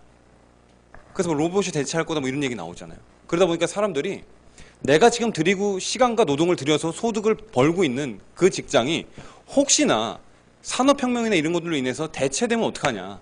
이 고민을 하는 사람도 의외로 많아요. 그래서 그 고민하는 사람들 뭘 할까요? 이 시간과 노동을 들일 곳이 없어지면 내가 돈을 벌어낼 재간이 없잖아요. 다른 곳에 시간과 노동을 들일 준비를 우물이 마르기 전에 한다는 거예요. 우물이 마르기 전에. 그래서 보통 어떻게 준비를 해요? 평생교육원을 가든 대학원을 다시 가든 자격증을 따든 이런 걸로 준비를 한단 말이에요. 다른 곳에 시간과 노동 들이려고. 근데 중요한 거는 그런 패러다임을 노동수입적인 패러다임이다 이렇게 얘기를 해요. 설사 내가 새로운 것을 찾아낸다 하더라도 한 가지 잊어버린 게 있어요. 내 몸은 언젠가 노동이 끝나게 된다는 거. 인간의 수명은 100살까지 살 수도 있다고 하지만 노동할 수 있는 시간은 몇 살까지일까요? 90세라도 할 수 있고 제가 봤을 때 70세 이상이면은 생산적인 노동을 하는 데는 좀 쉽지 않지 않을까요? 정말 오래 해도 한 70세까지? 70세 전에는 다 준비를 해놔야 되는 거 70세 이후에 내가 노동을 통해서 뭔가를 살 수 있다? 불가능할 거로 봐요. 그쵸? 그래서 내가 아무리 잘 준비한다 하더라도 내가 생체적으로 진짜 이것을 할 수 있는 나이라는 것은 어떻게 보면 한 70세 정도까지 아무리 잘 준비해 언젠가 소멸된다는 거죠. 근데 중요한 건 그러다 보니까 한 살이라도 젊었을 때 내가 단순히 시간과 노동을 통한 소득이 아니라 나의 뭔가의 시스템을 만들어서 시스템을 통해서 소득이 창출될 수 있는 게 있으면 참 좋겠다. 그런 게 뭐가 없을까? 라는 것을 고민하는 사람들도 있어요. 그것을 시스템을 만들어서 소득을 창출하려는 거, 다른 말로 자산이라고도 해요. 이런 패러다임으로 소득을 창출하는 것을 권리수입적인 패러다임이다 이렇게 얘기를 해요. 그래서 세상에서는 소득이 들어오는 형태가 이렇게 두 가지인데 뭐 이쪽에서 우리가 알고 있는 건 뭐가 있죠? 이렇게 들어온 소득은 일반적인 직장인, 자영업, 프리랜서, 일반적인 일들이 다 여기 해당이 되죠. 여기에 해당되는 건 어떤 게 있죠? 시스템을 소유해서 소득을 버는 거. 일단 이 건물주라면 이 세입해 들어온 사람들이 어쨌든 임대료를 내잖아요. 그런 식으로 건물이 될 수도 있겠고요. 아니면 내가 창업한 회사가 되게 잘 됐어요. 그래서 세계적인 기업이 됐어요. 그럼 내가 만들어낸 그런 회사일 수도 있고요. 아니면 내가 특별한 재능이 있어서 세계적인 베스트셀러 작가가 돼서 조엘 롤링 같은 사람, 해리포터를 쓴 그런 작가가 되거나 아니면 세계적인 뮤지션이 되거나 그 나의 음원을 사람들이 살 때마다 내가 거기 음원에 대한 저작권에 대한 소득을 받거나 이런 형태의 내가 노동을 들이지 않아도 소득을 창출할 수 있는 것들이 있잖아요. 그죠? 그러면 나라 입장에서도 너무나 재미난 건 나라도 이거를 갖고 있어요. 나라가 갖고 있는 자산은 뭘까요? 우리요, 국민. 우리가 내는 세금. 그리고 이 땅에서 영업활동하고 있는 기업들, 그들이 내는 세금. 나라에서도 이걸 고민한대요. 왜 줄어드니까 자꾸. 곡간 비면 복지도 못하고 곡간 비면은 개발도 못하고 그러잖아요. 투자도 못하고. 그러니까 이거 채우려고 노력을 한다는 거예요. 근데 일반 개인 중에, 나라도 이걸 고민하는데 일반 개인 중에 이거 없어서 고민하는 사람 본 적 있어요? 제 주변에 되게 많아요. 제 친구들 중에는요, 지금 멀쩡하게 직장 잘 다니고 있는데도 이거 없어질까 봐 고민해요. 근데 너무 놀라운 사실 뭔지 아세요? 이거는 고민하는데 이게 없거든요, 지금? 이건 고민하는 친구를 한 명도 본 적이 없어요. 그래서 저는 그때 들었던 생각이, 야, 내 친구도 되게 특이하다. 근데 그게 내 친구뿐만 아니라 거의 다 그런 것 같더라고요. 근데 왜 고민 안 하는가 봤더니 첫 번째, 이런 거 모르나? 몰라서 고민 안 하는 애도 있어요. 두 번째 뭐냐면요, 아는데 고민 안 해요. 그게 더 신기하더라고요. 아는데 왜 고민 안 할까? 왜 고민 안 할까요? 이쪽은 근데 왜 고민할까요? 아니, 둘 다 알아, 이런 게 있는지. 근데 이건 고민 안 한다고요. 이건 고민한다고요. 이건 왜 고민하는데 저건 왜 고민 안 할까요? 이거는 고민하면 해결책이라도 나올 수가 있는데 이건 고민할 가치가 없다는 거예요. 고민해도 안 나오니까. 왜냐면 이거 만들 수 있는 게 뭐 필요해, 만들려면? 첫 번째, 여러분이 세습된 부자여야 돼요. 세습된 부자. 그래서 어마어마한 자본력이 있어서 그냥 돈 주고 사버리면 돼요. 건물 돈 주고 사버리거나요. 잘 나가는 기업이다, 내가 돈 주고 매입해버리거나요. 이해되시나요? 그게 없어. 그런 거 세습된 부가 없어. 그러면 두 번째 유일한 게 뭐예요? 여러분, 능력이에요. 특별한 능력, 특별한 기술. 그래서 내가 지금 IT 산업들이 잘 됐는데 그래서 IT 회사를 만드는 거예요. 페이스북 필적하는. 만드시면 되는 거예요.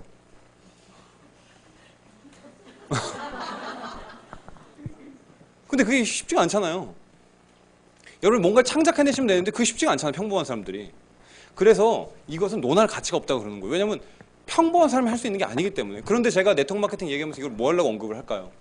네트워크 마케팅이 얼핏 보면 이쪽 일이에요. 제품을 전달하고 수수료 받는 일. 그렇게 보여요. 근데 만약에 진짜 그런 일이라면 아까 제가 언급했던 사람들은 안 해요, 이 사업. 네트워크 마케팅의 본질적인 매력은 뭐냐면 이쪽이 가능하다는 거예요. 아직 얘기는 안 했지만 이쪽이 가능하다는 거예요. 그러면 근데 사람들이 알고 있는 일은 이쪽이에요, 이쪽이에요, 네트워크 마케팅? 이쪽으로 알고 있는 거 아세요? 제가 증명할 수 있어요? 만약 여러분이 뉴스캐 한다 그러면 여러분 어떤 얘기 들을까요? 여러분이 만약 잘 살아왔으면 잘 살아왔을수록 네가 왜 그런 일을 해? 네가 뭘까 아쉬워서 그런 일을 해. 이쪽이기 때문에 생각을 하는 거예요. 보부상처럼 팔고 다니는 일이라고. 근데 이쪽이라고 생각하면 어떻게 되는 줄 아세요? 질문이 바뀌어요. 너 같은 애도 그런 거 할 수 있는 거야? 이해되세요? 너 같은 애도 그런 걸 할 수 있는 거야? 오, 너한테 그런 기회를 줘? 이게 정상이에요, 사실은. 그러니까 여러분이 정확히 이해하시면 질문이 들리는 질문이 바뀌어야 돼요. 사실 이해를 시켜준다면. 뉴스킨은 뭐냐면 이게 가능합니다라는 거. 물론 뉴스킨 갖고 이렇게 하는 사람도 있지만 이게 가능합니다라는 건데 이게 뭔지를 말씀드릴게요. 뉴스킨에서 자 볼게요. 이게 가능하다는 건 이거예요. 여러분이 볼게요. 만약에 저희 아버지가 저한테 알고 봤을 때 제가 상속자였어요. 저희 아버지가 건물을 갖고 있었대요. 만약에 그럴 리 없어요. 근데 하여튼 갖고 있었는데 저한테 지금까지 네가 어떻게 사는지 보고 너가 방지하게 살지 않았기 때문에 너는 가능성이 있으니까 이제부터는 건물 줄 테니까 이제부터는 네가 진짜 원하는 일을 해. 그냥 돈 벌려고 회사 다니는 거 말고 진짜 원하는 일을 해. 그러면 제가 그때부터 뭘 하겠어요? 일단은 사표를 내고 진짜 내가 좋아하는 일이 뭔지 찾겠죠. 2년을 찾을 수 있고 3년을 찾을 수 있고요. 그죠? 만약에 그런 일이 벌어진 거예요. 진짜로. 네. 그럼 여러분이 만약에 그걸 지켜보는 입장에서 어떻게 느낌이 드세요? 말도 안 돼. 그런 게 어딨어. 저 건물이 내 거라니까요. 만약에. 말도 안 돼. 그런 게 어딨어. 라고 할 수 있어요? 그러지 않죠. 이해는 납득은 가죠. 네. 그냥 배가 아프고 그냥 물화통에 치밀고 그냥 더러운 세상 이렇게 되긴 하지만 납득은 가죠. 만약에 나는 저 회사를 창업했는데 저는 정치 뜻이 있어서 저 회사를 지금 운영을 안 하고요. 저는 그냥 돈 많이 나오기 때문에 그냥 깨끗하게 난 정치하려고 왔어요. 그래서 그 회사를 어떻게 그렇게 할 수가 있어요? 안랩을 내가 만들었어요. 막 이러는 거예요. 안랩을 내가 만들었다고. 그러면 듣는 분 입장에서는 저 안철수 씨 뭐 좋아하는 분 아닙니다. 하여튼 듣는 분 입장에서는 어때요? 납득은 가요 일단? 납득은 가죠. 근데 배는 아프죠. 납득은 가지만 배는 아파. 그래서 이런 세상 한탄할 수는 있겠지만 만약에 어떤 사람이 뉴스킨을 선택을 해가지고요 15년, 10년, 뭐 20년, 뭐 10년 이렇게 일정 기간을 열심히 일했더니 이제부터는 내가 굳이 뉴스킨 일을 하든 안 하든 상관없이 수입이 들어와요. 그래서 저는 일단 1년 정도는 잠깐 제가 원하는 것을 한번 생각해 보려고 잠깐 놨어요. 그런데도 상관없이 수입이 들어와요. 그런 얘기를 하면 여러분 어떤 생각 드세요? 하여튼 다단계는 이런 생각 안 드세요? 일단 납득은 가냐는 거예요 이게. 납득도 안 가고 하여튼 다단계는 이런 생각 들잖아요. 건물주가 그런 삶을 산다면 이해된다면 믿어진다면서요. 납득하고. 배는 아파도. 근데 왜 이거는 배 아픈 거 이걸 떠나서 아예 이해도 안 가냐는 거예요. 당연히 이해가 안 가죠. 왜냐면 여기서 얘기한 자산이 뭔지 모르니까. 그 건물주의 자산이 뭔지 아니까 납득이 가는 거잖아요. 누스킨에서 얘기하는 자산이 뭐냐. 그것을 이해하셔야 돼요. 두 가지가 있어요. 첫 번째가 뭐냐면 맥도날드 매장을 소유하는 것처럼, 그죠? 맥도날드 매장을 소유하는 사람은 이 매장에서 일어나는 매출에 대해서 로열티를 받아요. 그리고 가게 주인이 있든 없든 상관없어요. 대다수의 맥도날드 가게 주인은 가게 안 나가 있죠. 그죠?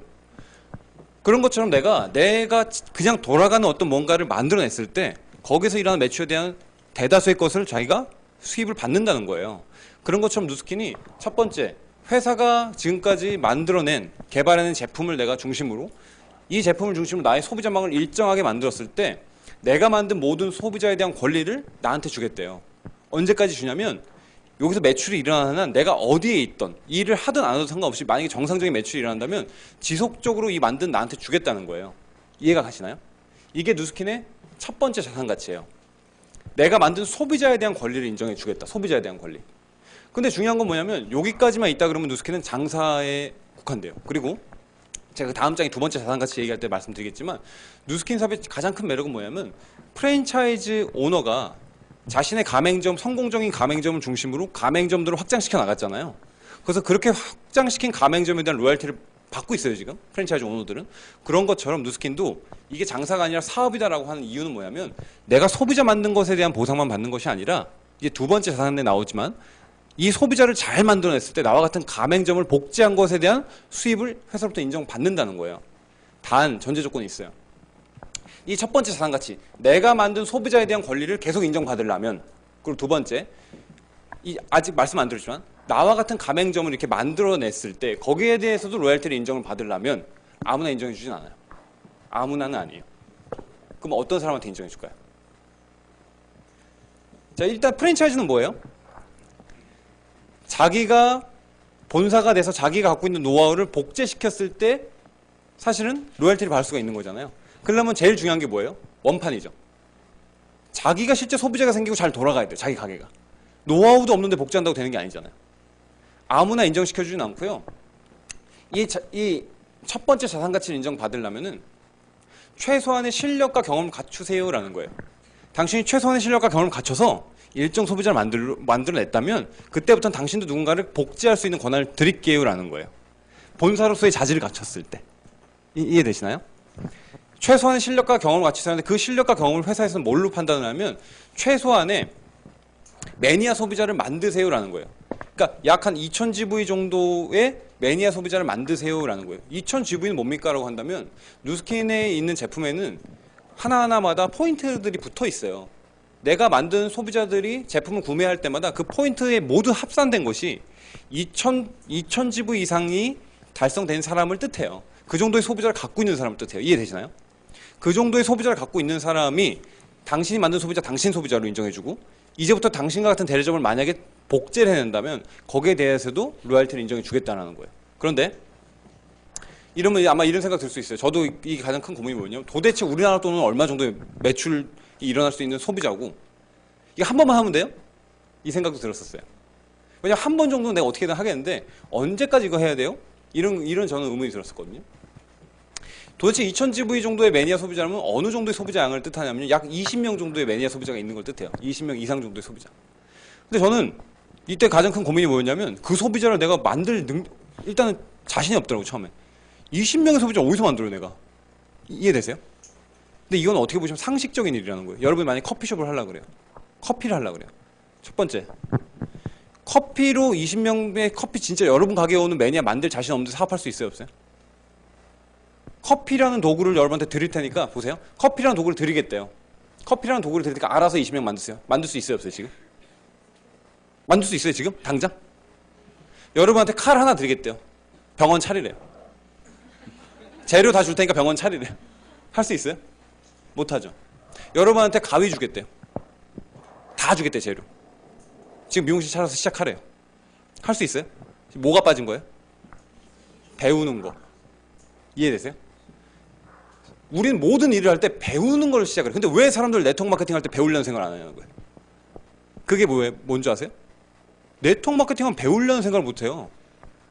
다시 말해서 아까 얘기한 것처럼 네트워크 마케팅을 잘못 알고 있어요, 사람들이. 피라미드를 네트워크라고 알고 있어요. 네트워크 마케팅은 마치 커피숍을 운영하기를 원한다면요, 일단 커피 배워야 될 거 아니에요. 배우면은 그거 갖고 소비자 만들 수 있겠죠. 지금은 내가 머리 못하지만 지금부터 내가 미용실 할 생각을 갖고 한다면 가위 들고 배워서 할 수 있으면 그 다음부터 소비자 생기겠죠. 좀 오래 걸릴 수는 있지만 내가 지금 칼 주면 나한테 병원 개업하면 안 되지만 배워가지고 칼 주면은 병원 할 수 있겠죠. 이 얘기는 뭐냐면요, 지금 잘할 수 있는 사람이 있다는 거 아니에요. 근데 왜 사람들은 네트워크 마케팅은 시작도 하기 전에 이건 누가 할 수 있는 사람, 누가 할 수 없는 사람 이렇게 판단을 하냐는 거예요. 그게 아니라는 거예요. 배워서 매니아 소비자를 20명 이상을 만들 수 있는 사람이 대리점 조건으로 인정을 받고 그에 합당한 소득을 인정받는다는 거예요. 이해되세요? 그러면 그 이 얘기는 뭐냐면요, 제가 걱정했던 건 이거였거든요. 2000GV 정도 소비자가 안 되면 어떻게 해요? 만약에 열심히 했는데 1500GV만 했어요. 500 모자라. 그거 어떻게 해요? 아까우니까. 그러면 안 되는데 내가 500 어차피 생각해보니까 내가 쓸 것도 있고 해가지고 하나 샀어. 그래서 다음 달에 그러지 말아야지. 그 다음 달에 2000GV 열심히 했어. 근데 열심히 했는데 이번 달에 또 1700밖에 못한 거야. 300 모자라잖아요. 지난달에 내가 사지 않았어도 이번 달에 내가 안 하겠는데 가만히 생각해보면 지난달에 산 게 좀 아까워. 생각해보니까 3달 있다 내가 살 제품 생각났어. 3달 있다. 어차피 나 누스킨 평생 쓸 거니까 또 300 샀어. 그 다음 달에 또 했는데 2000GV 정도 또 하려고 그랬는데 1500밖에 못했어. 또 500 남았잖아. 이미 2달 동안 그렇게 했잖아요. 이미 베리문 갈 때까지 가보자 이렇게 하면은 집에 제품 쌓이고 카드값 쌓이고 이거 다단계 아니냐고요. 맞죠? 누스킨 갖고도 그러니까 다단계 할 수 있다고. 어떤 사람이 배우지 않고 하는 사람이. 배우지 않고 누스킨 비전만 보고 왔어. 나 가르쳐줄 것도 없어. 그럼 뭘 하기 시작해요? 소비자 잘 만들지 모르겠네? 그냥 2000GV 한번 사세요. 어차피 사업이니까. 이렇게 하는 사람이 있을 것 같아요? 없을 것 같아요? 누스킨. 사람이 하는 일이다 보니까 별의별 사람도 있어요, 진짜. 그래서 그룹이 중요해요. 소비자 만든 걸 배워서 이렇게 해야 되는데 그게 아니라 해보려니까 소비자 어떻게 만드는지 잘 모르겠고 배우기도 귀찮고 2000GV 그냥 어차피 사업이니까 모든 제품 다 먹고 쓰고 바르고 해봐야 될 거 아니에요. 일단 당신부터 다 먹고 쓰고 바르세요. 그걸 복제하는 거예요. 이해되세요? 그렇게 하는 사람도 있더라고요. 그러니까 누스킨 하나 피해보는 사람도 있더라고요. 없지 않더라고요. 있더라고요. 누스킨 갖고도. 왜? 그렇게 하면. 근데 그게 아니라 정상적인 네트워크는 뭐 한다 그랬어요? 아까도? 소비자를 만들고. 소비자에서 정상적 매출이라고. 자, 이거 20명의 소비자를 정상적으로 지금 제가 how to 얘기하는 거 아닙니다. 사람들은요 how to do를 궁금해해요. 어떻게 하는지. 생각이 바뀌셔야 돼요. why to do를 궁금해 하셔야 돼요. 왜 하는지. how to do가 아니라. 근데 많은 사람은 how to do를 궁금해해요. 커피 어떻게 만드는지 알려주면 그 일 하시겠어요? 지금 하던 일 투잡으로? 그걸 해야 될 이유가 있어야죠. 하죠. 그걸 해야 될 이유가 있어야지 배우죠. 그러니까 누스킨 내에서도 뭐냐면 배우면 할 수 있는 거라고. 이걸 배워서 20명의 소비자를 만들었다. 우연이에요? 알게 된 거예요, 방법을? 알게 된 거죠. 20명 정상적으로 만든 사람이라면은 21명 만들 수 있어요, 없어요? 있어요. 21명 정상적으로 만든 사람이면 25명 만들 수 있을까요? 30명도 만들 수 있을까요? 있어요. 근데 이 사업을 두 번째로 이해하면 이해가 돼서 더 이상 안 만드는 것뿐이지 계속 더 만들어 나갈 수도 있어요, 사실은. 다시 말해서 이건 이론에 불과해요. 2000GV 하다가 만약 안 되면 어떡하냐. 그거는 2000GV를 소비자 안 만든 사람이 하는 걱정이에요. 정상적인 20명의 소비자를 만들어서 하는 사람은 걱정 안 하게 되는 거예요, 그거는. 그리고 이게 영업이랑 가장 틀린 게 뭐냐면 영업은 2000GV 이상 소비자 만들었잖아요? 다음 달에 또 만들어야 돼. 이해되세요? 왜냐면 내가 매출 일으키는 사람은요, 나랑 상관없어요, 다음 달부터. 이해되시죠? 자동차를 세일즈 했어요. 그 사람 구입하려면 몇 년 걸려요? 5년, 10년 걸려요. 보험으로 세일즈 했어요. 그 사람이 그걸 계약을 하면은 그 다음 달부터 나랑 또 수입 관련이 있어요? 한 번 계약했을 때 한 번 받고 끝나는 거예요. 학습지는요? 다 똑같아요. 근데 누스킨은 뭐냐면 재구매하는 소비자를 20명 만들었다는 건 뭐냐면 한 번 쓰고 땡인 사람이 아니라 계속 쓸 사람을 만든다는 거 뜻해요. 이해가 되시나요? 그래서 누스킨은요, 제품만 할 때 영업했던 분들은 그걸 버려야 되는 게 뭐냐면 자꾸 어떻게든 팔 생각을 하는 거 안 돼, 이 사업은. 왜냐면 한 번 팔고 땡이 아닌 거예요, 누스킨은. 계속 쓸 사람을 찾아야 되는 거예요. 그러면 누스킨에서는 비누 하나, 바디바 하나 들어갈 때도 뭘 하는 줄 아세요? 데몬스트레이션 설명을 다 해요. 60분짜리 설명을. 비누 하나 팔려고 그렇게 할까요? 그게 아니에요. 그 한 명을 계속 쓸 수 있는 사람 만들려고 해요. 그 계속 쓸 수 있는 사람 20명 이상을 딱 만들면은 더 이상 이거는 고민 안 하는 거예요. 그래서 소비자 만드는 일 더 이상 없어요, 누스킨. 왜? 두 번째 해요, 두 번째 거. 두 번째 자산 구축을 해요. 두 번째 자산 구축은 뭐냐? 레이 크록이라는 사람이 프랜차이즈 본사였고 그 사람은 이렇게 가맹점을 복제했어요. 그리고 전 세계 3만 개가 넘어요, 지금. 그리고 3만 개의 로얄티로 인정을 받아요. 지금 돌아갈 수가 없지만 그들의 자녀는 상속권이 계속 있죠. 자, 근데 누스킨은요, 첫 번째, 아까 제가 얘기한 것처럼 20명 이상 소비자 여러분이 진짜 배워서 만들었어요. 그러면 회사 입장에서는요, 여러분 소비자 더 만들기 원할까요? 그만 만들기 원할까요? 더 만들기 원해요. 근데 혼자서 더 만들 수 있는 건 한계가 있다는 걸 회사도 알죠. 그럼 회사 입장에서는 뭘 원할까요? 당신 같은 역량 있는 사람이 두세 명이라도 더 있으면 회사 입장에서 매출이 안정적으로 늘어날 텐데, 당신 같은 사람이 20명이 존재한다면 회사 입장에서 매출이 안정적으로 늘어날 텐데, 내가 아무리 잘하는 사람이어도 20명이 할 수 있는 몫을 나 혼자 못 하거든요. 그러니까 회사는 뭐냐면, 당신 같은 사람을 원래는 회사가 만들어야 되는데 제품을 갖고 소비자 만든 노하우는 회사가 아닌 나한테 있어요. 그죠? 그 노하우를 당신이 한번 복제해 줘 보시겠어요? 이게 두 번째 자산 가치야. 첫 번째는 내가 만든 소비자에 대한 권리를 인정해 주는 건데, 두 번째는 그렇게 제대로 만들었을 때, 실력과 경험을 쌓았을 때 회사가 인정해 준다는 거예요. 당신 또 당신 같은 대리점 복제해낼 수 있습니다. 그렇게 됐을 때 이 대리점에서 일하는 매출에 대한 일부를 프랜차이즈처럼 인정해 드리겠습니다라는 거예요. 그래서 구조가 약간 비슷한 게 있어서 제가 비교해서 설명을 드리는 겁니다. 근데 약간 다른 게 있습니다. 다른 건 뭐냐면, 프랜차이즈는 가맹점이 가맹점을 낼 수는 없어요. 맞죠? 아무리 잘 나가는 가맹점 동생이 자기 동생도 하고 싶다 그래도 동생 본사 가서 해야 돼요. 여러분이 누군가한테 전달했는데요, 이 대리점이 잘해서 이 사람 동생도 하고 싶대요. 이 비즈니스, 누스킨을. 그럼 나한테 와서 해야 될까요? 아니에요. 이 동생이 직접, 이 언니가 직접 이렇게 전달할 수도 있다는 거예요. 다시 말해서 가맹점인 모두가 본사의 권한이 생겨요. 원한다면 자신도 복제할 수 있어요. 그럼 이 가맹점한테는 본사의 권한 줄까요? 안 줄까요? 줘요. 그럼 어디까지 확장될 수 있을까요? 한계는 없어요. 그럼 어디까지 여러분한테 보상으로 인정해 줘야 될까요? 제 질문입니다, 이거. 여러분한테 어디까지 혜택을 인정해 드려야 될까요? 여러분이 직접 만든 대리점까지? 아니면 세 번째 단계까지? 아니면 무한대로 다? 어디까지 인정받기를 원하세요? 원하냐는 거예요. 물어보는 거예요. 무한대라고 대답한 분들이 피라미드 갈 수 있는 확률도 있습니다. 너무 욕심이 과해요. 네. 누스킨은 맥시멈 6번째 단계까지 인정받을 수 있어요. 맥시멈. 무조건 6번째 아니에요, 이것도. 어떤 사람은 3번째까지, 어떤 사람은 2번째까지. 내가 이 유통망에 영향을 미친 것만큼 인정을 해주는데, 그건 2번째 시간에 얘기 드려요. 6번째 단계까지. 또 하나 질문 드릴게요. 아메이가 보상을 많이 줄까요? 누스킨이 많이 줄까요? 허벌라이프가 많이 줄까요? 누스킨이 많이 줄까요? 왜요? 네. 만약에 우리 회사가 더 많이 줍니다. 그러니까 우리랑 일을 하셔야 됩니다. 이런 얘기를 한다면요, 다 거짓말이에요. 아까 공정거래위원회가 있다고 그랬잖아요. 모든 회사는, 이 나라에서 영업활동하는 모든 네트워크 마케팅 관련 회사는 회사가 일으킨 매출액의 최대 35% 이내에서 보상을 제공하게끔 돼 있어요. 그러면 회사마다 다른 건 뭐예요? 그 35%를 어떻게 분배하냐의 차이예요. 분배. 누스킨은 이렇게 분배하겠습니다라는 거예요. 6번째 단계까지 당신부터 확장된 대리점에서 각각의 매장에 대해서, 어떤 사람은 10개의 대리점 복제했을 거고, 어떤 사람은 5개, 어떤 사람은 50개, 어떤 사람은 100개, 사람마다 틀릴 거예요. 당신을 통해서 복제된 대리점에 대해서 5%의 로열티를 인정해 드리겠습니다. 최대 6번째 단계까지. 그러니까 당신이 마음 놓고 당신과 같은 대리점 복제해 보세요. 복제하려면 실력이 있어야 되겠죠. 경험이 있어야 되겠죠. 그거 쌓으세요 라는 거예요. 어떤 사람은 황무지에서 출발해서 여전히 황무지예요. 그래서 그분은 황무지의 보상을 받으세요. 근데 똑같이 황무지에서 출발했는데 어떤 사람은 논밭의 생산성을 만들어냈어요. 본인이 소비자를 만들고 본인 같은 가맹점을 2-3개 정도 만든 거죠. 그 정도의 보상을 받아요. 하지만 어떤 사람은 같은 시기에 일했는데 라스베가스를 만든 사람도 나와요. 그 못 쓰던 땅을, 아무것도 없던 땅을 라스베가스를 만든 거예요. 그 얘기는 당신이 정상적인 대리점이 됐는데 나와 같은 가맹점을 대충 2-3개 정도가 아니라 제대로 복제를 해서 50개, 100개 그 이상의 큰 대리점망을, 유통망을 만든 사람도 나온다는 거예요. 그러니까 이것은 내가 시작한 시점부터 어떻게 했냐에 따라서 보상을 받는 건 다르게 된다. 그렇게 일단 이해를 하시면 될 것 같습니다. 자, 시스템에 대한 것을 이렇게 결론을 내려볼게요. 우리가 만들고자 하는 시스템은 이런 거예요.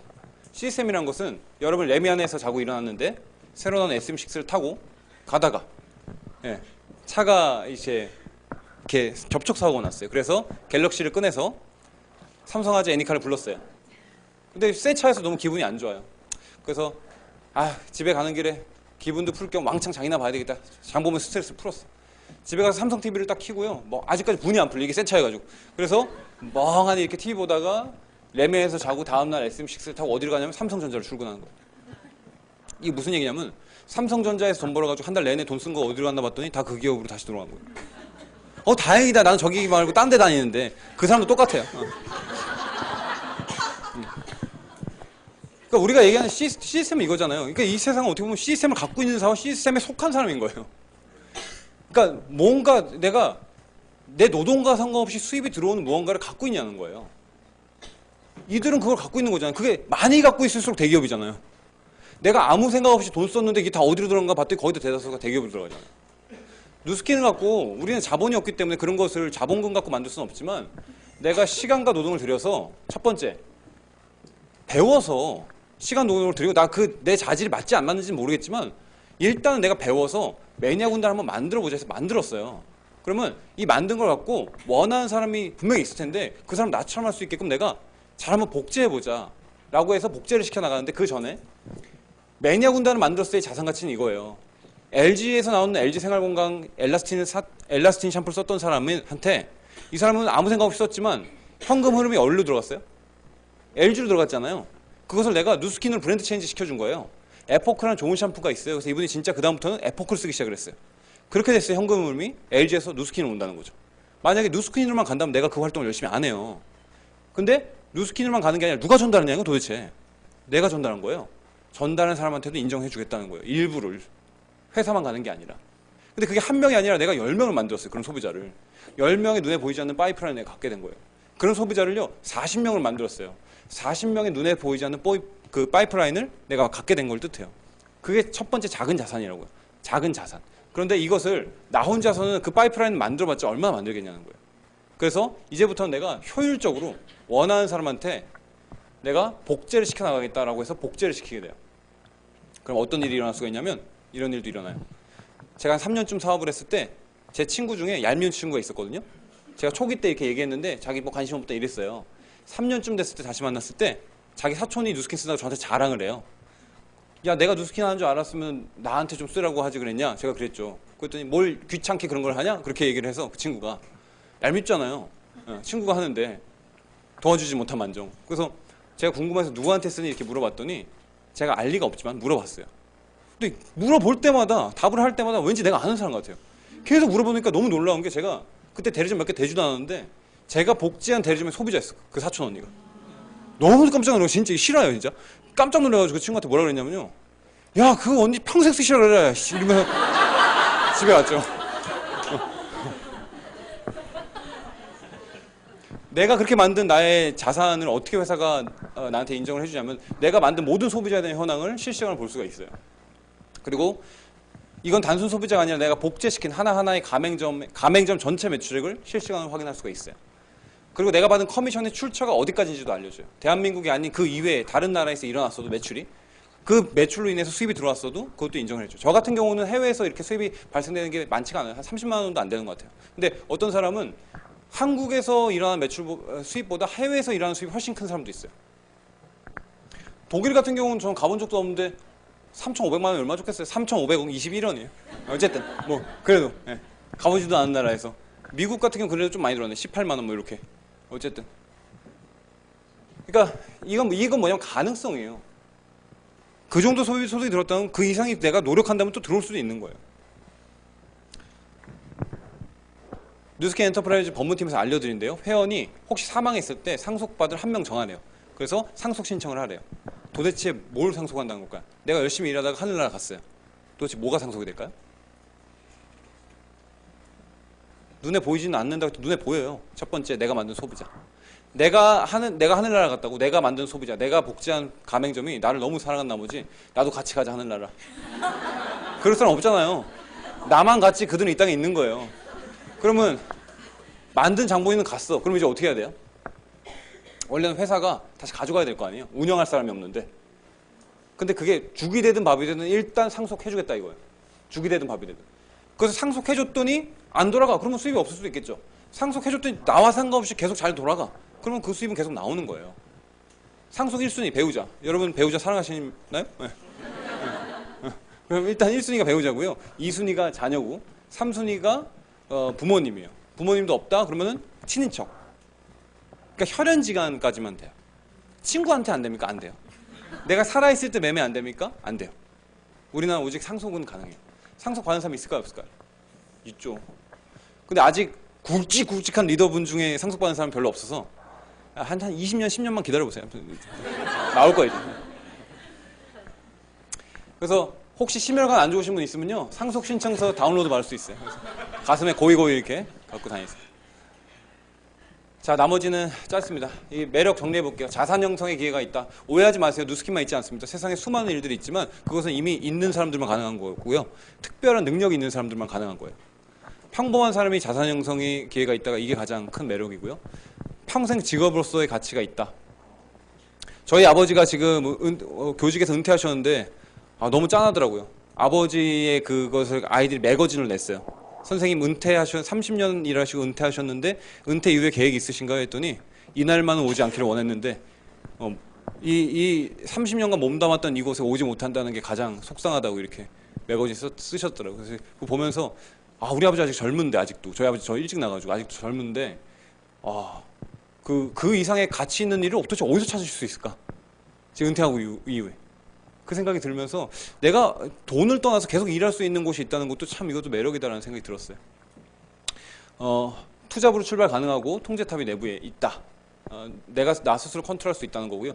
리스크가 없고 진입장벽이 낮아요. 그래서 어중이 떠중이 대충 시작할 수 있어요. 그래서 이런 얘기 많이 들어요. 그거 시작한 사람에 비해서 성공한 사람 작지 않냐. 그럴 수밖에 없는 게 면접 보고 시작하는 게 아니에요. 당신은 어느 정도 지금 마음 준비가 돼 있습니까? 어느 정도 노력하실 겁니까? 이거 아니어도 대충 시작할 수도 있어요.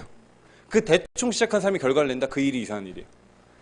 통제탑이 내부에 있다. 이게 장점이기도 하지만 우리가 애 키워봐서 알잖아요. 어떤 경우는 누가 좀 강력하게 통제를 하는 경우가 난 경우도 있어요. 성공 요소 짧습니다. 4가지예요. 첫 번째, 회사 망하면 안 돼요. 회사 망하면 다 끝이에요. 여러분 아무리 10년, 20년 노력해도 회사 망하면 모든 자산가치 소멸됩니다. 그렇죠? 회사가 망하면 안 돼요. 그래서 튼튼한 회사 선택하셔야 되고 제품이 제 역할을 해서 실제로 그 소비자 유통망을 만들어 나갈 수 있어야 돼요. 세 번째는 그 회사와 제품을 가지고 실제 이 유통망을 만들고 복제해 나가는 그 모든 노하우는 팀에 있어요. 내가 어떤 팀, 어떤 그룹, 어떤 문화와 어떤 시스템을 가진 그룹을 만나냐가 내 노력 이상으로 또 중요한 거예요. 이 팀과 비슷하게 또 중요한 것 중에 하나가 나죠. 이제 다 준비가 돼 있다면 내가 얼마만큼 노력할 것인가. 이 4가지 중에 하나라도 만약에 결여가 돼 있다면요, 아무리 노력해도 성과 안 나요. 그래서 4가지가 다 맞아 떨어져야지만 네트워크에서는 성과가 날 수 있습니다. 회사에 대한 부분만 이제 언급하고 이거 넘어갈게요. 세 번째는 누스킨은 뉴욕 증권거래소 상장이 돼 있어요. 1990년대 중반에 상장이 돼 있고요. 최근에 작년 8월 며칠이었더라? 날짜까지 정확한 기억 안 나는데 8월 달에 뉴욕 증권거래소에서 이거 뉴욕 증권거래소 들어갈 수 있는 사이트예요. nysc.com 들어가서 그 검색란에 이렇게 NUS 치시면요, 주식 코드명이거든요. 치시면은 확인 가능하세요. 이거는 작년 8월 달 누스킨이 잠깐만요, 다시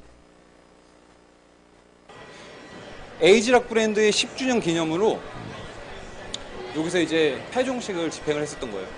뉴욕 증권거래소 건물 외곽입니다. 뉴욕 증권거래소 클로징 벨을 이제 울렸다는 거고요.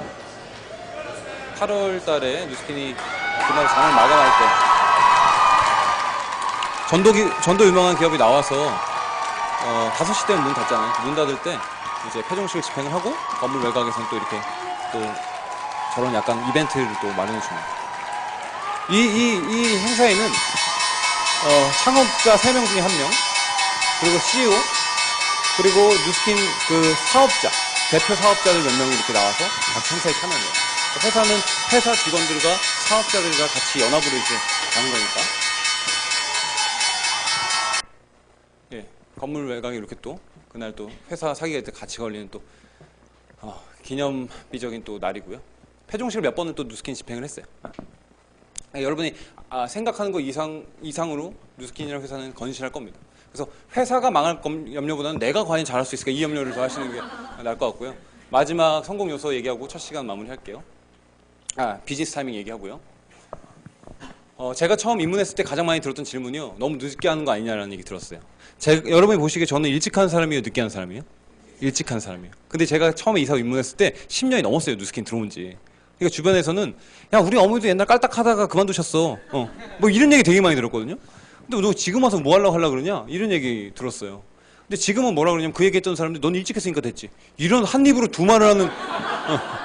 그래서 그러니까 지금 뭐냐면 사람들은 타이밍에 대한 걱정하는 것 같아요. 지금 포화 시장 아닌가?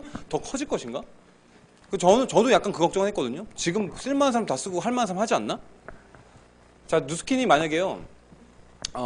지금 어떤 세대들이 가장 이 시장을 역동적으로 이끌어 나갈까요? 10대는 가입이 안 돼요. 20대, 30대, 40대, 50대, 60대, 70대, 80대 다 있어요. 어느 세대들이 가장 역동적으로 이끌어 나갈까요? 30대, 40대. 제가 처음 입문했을 때는요. 저 20대 때 왔거든요. 그때도 30, 40대였어요. 10년 후, 20년 후에 어떤 세대들이 가장 역동적으로 이끌어 나갈까요? 그때도 30, 40대일 거예요. 지금 위너풀 그룹 내에 20대 분들도 되게 많으세요. 저는 가끔 그래요. 나는 왜 20대 분들한테 이렇게 전화하지 못했을까? 그게 아니라 전화하지 못한 게 아니라 전화할 수가 없었어요. 처음 입문했을 때 그들은 초등학생이니까. 중학생이고. 지금 우리 위너풀에서 되게 사업을 잘하고 있는 여러 20대 분들도 제가 처음에 이 사업 입문했을 때 초등학생이었어요. 이해가 되시나요? 그 얘기는 뭐냐면 10년 후, 20년 후, 30년 후 시장을 이끌어 나갈 또 하나의 또 다른 그런 어떤 세대들이 사실은 지금 10대고 지금 초등학교, 중학교인 경우가 되게 많다는 거예요. 내수시장 포함돼요. 그리고 또 하나는 뭐냐면 그 시장 자체 그거보다 더 중요한 거는 이게 사람들이 계속 매출이 증가돼. 그러니까 사람들 주머니에서 계속적으로 정상적인 돈이 나올 수밖에 없는 그런 시장에 우리가 속해 있는가. 퍼브스지에서 2009년 1월 10일자 그 세계 경제 대공황이 오고 그 이듬해 이런 기사가 실렸습니다. 이런 주식 빨리 파세요. 망할 것 같아요. 그중에 1위가 코닥이었고요. 뭐 설명은 안 할게요. 코닥이었어요. 그리고 이런 주식은 사두시면 좋을 것 같아요. 그때가 누스킨. 이때 누스킨 주식 8달러. 지금 오늘 보니까 66달러. 네. 거의 한 8배 올랐죠? 왜 그런 얘기를 했냐면 안티에이징이래요. 누스킨 속해 있는 곳이. 그래서 전 세계 동시다발적으로 안티에이징이라는 그 산업이 성장할 것이라고 보는 거예요. 2015년도 0살부터 100세까지인데요. 볼게요. 2015년도 남자 여자의 분포도고요. 20년, 25년, 30년, 40년, 50년, 60년입니다. 그러니까 지금은 일하는 사람이 많죠. 근데 저희 같이 30대 후반에 있는 사람들이 이제 그 80대, 90대 이렇게 됐을 때 우리는 너무 즐거워요. 왜? 여길 봐도 노인, 저길 봐도 노인. 젊은 게 이상해. 네. 근데 요 30대, 55, 요 사람들이 열심히 일해가지고 위로 아래를 먹여 살릴 수 있을까요? 축소가 될 수밖에 없잖아요. 지금 이 모든 것들이 다 축소가. 그리고 이들이 갖고 있는 그 부동산들 다음 세대가 이어받아야 되는데 이어받겠어요? 언제가 상투일지 모르죠. 그죠? 어쨌든 간에 이렇게 됐을 때 축소가 될 텐데 언제 이 축소가 될 텐데 이 축소되는 시장에서도 좀 커질 수 있는 게 안티에이징이라는 거예요. 왜냐면 삼성경제연구원에서도 뭐라고 얘기했냐면 이거 시사점이 산업화 초기 단계로 미래 성장 잠재력이 충분하다. 그래서 CEO 303명을 대상으로 물어봤더니 어떤 형태로든 자기 회사에서 강화해야 된다. 이 비즈니스를 84.5%가 대답을 했어요. 그래서 어떤 일이 벌어지냐면 회사들이 들어와요. 그중에 파나소닉도 안티에이징 시장에 들어왔고 LG전자도 들어왔어요. LG 시그니처 TV 그다음에 주방 가정 쭉 있는데 뷰티라는 게 나와요. 클릭을 하면 아리따운 이나영 씨로 딱 나옵니다. 그리고 이나영 씨가 하는데 얘들은 디바이스만 만들어요. 제품 없고요. 이게 그 안티에이징 디바이스들만 만들어요. 왜냐면 이들이 가전제품 만들었으니까 그 노하우를 갖고 이런 것도 만들기 시작을 해요. 그런데 끝물이라면 이들이 바보가 아닌데 들어오겠어요? 시장 조사 다 끝내고 들어오겠죠. 안티에이징 시장은 더 늘어날 거라는 거예요. 좋아요, 나빠요? 좋죠. 근데 마냥 좋을 거는 아니에요. 왜냐면 시장이 커지면 경쟁자가 그만큼 늘어나요. 도대체 누가 애플이라는 컴퓨터 만들던 기업이 스마트폰 시장에 들어와가지고 노키아를 잡아먹을지 누가 알았겠어요, 사실. 그렇잖아요. 누스킨이라는 회사 선방하고 있었던 기업인데 과연 이런 여러 기업들이 들어오는데 이 누스킨이 계속 살아남을 것이냐. 그래도 누스킨이라는 회사가 안티에이징계의 애플처럼 될 것이냐. 이것을 여러분이 판단하셔야 돼요. 될 것 같다 그러면 일단은 쾌재 부르실 수 있어요. 나만 열심히 하면 돼요. 누스킨이 그 포지션을 계속 지키고 앞으로 더 성장할 것 같다. 그거를 판단하셔야 돼요. 마지막입니다. 그 소비자가 생길 수 있는, 그러니까 안티에이징이라는 시장 자체는 늘어나요. 단지 누스킨이 그 안에 살아남고 잘 된다면 여러분이 그 안에 여러분 시장 만들 수 있겠는가, 그걸 보셔야 되는 거고, 마지막으로 누스킨은 소비자만 만드는 것이 아니라 뭐 또 할 수가 있냐면 사업의 기회도 전달할 수가 있는데 과연 이 기회를 원하는 세대가 있을까, 이것을 보셔야 돼요. 이 세대를 말씀드릴게요. 밀레니얼 세대라 그래요. 베이비붐의 자녀 세대들이고 1980년 초반부터 2000년생까지 저도 여기 턱걸이 했어요. 까딱하면 저기 밀레니얼 탈락할 뻔했어요. 근데 이 밀레니얼 세대들이 시장을 움직인다 그러고요. 오직하면 20년간 소비를 주도할 거다. 그리고 그들한테 팔아라 이런 얘기를 해요. 그래서 여러분이 자영업을 하든 사업을 하든 뭘 하든 간에 만약에 여러분 일을 하실 거면 밀레니얼 세대를 이해하셔야 될 거예요. 여러분 을지로 가보셨어요? 을지로 하면 어떤 느낌이에요? 더럽고 오래되고 이렇잖아요. 지금 핫플레이스래요. 왜냐면 그 밀레니얼 세대 을지로 가면요 홍콩 같지 않아 이런데요. 홍콩 그죠? 그러고 보니까 홍콩 들어가 장관 그리고 뭔지도 모르고 우리는 지나가는데 거기서 갑자기 그 옛날 셔터 이렇게 녹슨 셔터 그래서 들어 올면서 그 안에서 이쁜 여자애들이 이렇게 나온대요. 거기가 이제 락카페 같은 거래요. 근데 우리는 지나가면 모르는데 그런 게 있는지 그들만 안 돼 이렇게. 어쨌든 근데 이제 그 밀레니얼 세대들이 이런 생각을 갖고 있어요. 77%는 나 묶어놓고 일하는 게 아니라 난 탄력적인 근무를 원한다. 그리고 언젠간 내일 해야지. 그죠? 그리고 돈 좀 더 버는 것보다 좀 덜 벌더라도 일과 삶의 밸런스를 난 만들고 싶다. 가족도 얼굴도 보고 애 크는 것도 보고 싶고. 그리고 내가 돈을 정상적으로 번다면 사회에서 벌었으니까 다시 일부는 사회에 기부하고 싶다. 그러다 보니까 어떤 생각이 있냐면 내가 제품을 쓰든 내가 하는 일이 기왕이면 사회적인 기업이었으면 좋겠고 착한 기업이었으면 좋겠다. 이런 생각을 갖고 있어요. 굉장히 이기적이면서도 또 하나는 또 사회에 대해서 돌아보면 되게 이중적인 모습을 갖고 있죠. 그런데 그걸 제가 왜 보여드리냐. 그래서인지 요즘에 젊은이들이 많이 들어와요. 네트워크 마케팅. 제가 처음 입문했을 때 20대 별로 없었어요. 30대도 없었고. 그때 당시에 네트워크 마케팅의 인식은 인생 이모작 시작하는 사람들이 하는 거였어요. 근데 지금 네트워크 마케팅은요. 젊은 사람들이 많이 들어와요. 그것을 기성세대 분들은 안 좋게 보는 사람도 있어요. 시각이. 사회가 일자리를 똑바로 제공을 못하니까 젊은이들은 이상한 거에 빠지지. 이런 생각을 하는 사람도 있는데 그 논리대로라면 다 할 일 없는 젊은이들만 와야 돼요. 근데 그렇지가 않아요. 정말 인재인 젊은이들 그리고 자기 할 일 잘하고 있는 사람들이 투잡이든 또 심지어는 전업으로 비즈니스를 시작해요. 왜 그럴까요? 아까 얘기했잖아요. How to가 아니라 why to do예요. 왜 하는지에 대한 게 충족이 된 거예요. 아까 얘기했던 네트워크 마케팅의 제대로 된 가치를 보면요. 여기서 그들이 요구하고 있는 그 니즈를 네트워크 마케팅에서 제대로 해냈을 때 시작하자마자가 아니라 제대로 해냈을 때 이걸 다 충족할 수가 있는 삶을 살 수가 있는 거예요. 제가 애 넷 키우면서도 그 애 4명을 얼굴 보면서 살 수 있는 것도 하나의 감사하는 부분인 것 같아요. 마지막입니다. 오래됐습니다. 신스 1886년. 이 쪼꼬파이 저보다 형님이에요. 1974년. 그리고 네, 1873년. 야, 저렇게 오래됐고 특히 이런 기업들은 글로벌 대기업이 됐으니까 와, 부럽다. 저걸 창업한 사람들 물론 나쁜 짓 했죠. 이빨 썩게 만들고 간 썩게 만들고 했지만 어쨌든 그들 업에 참석했던 사람들은 삶을 많이 바뀌어놨잖아요. 멋있다. 나도 좀 부럽다 이런 생각을 했는데 마냥 부러워할 게 아니라 저는 2005년 말쯤에 이 비즈니스를 알아보게 됐고 그 말쯤에 결단을 하고 그 이듬해부터 본격적으로 했어요.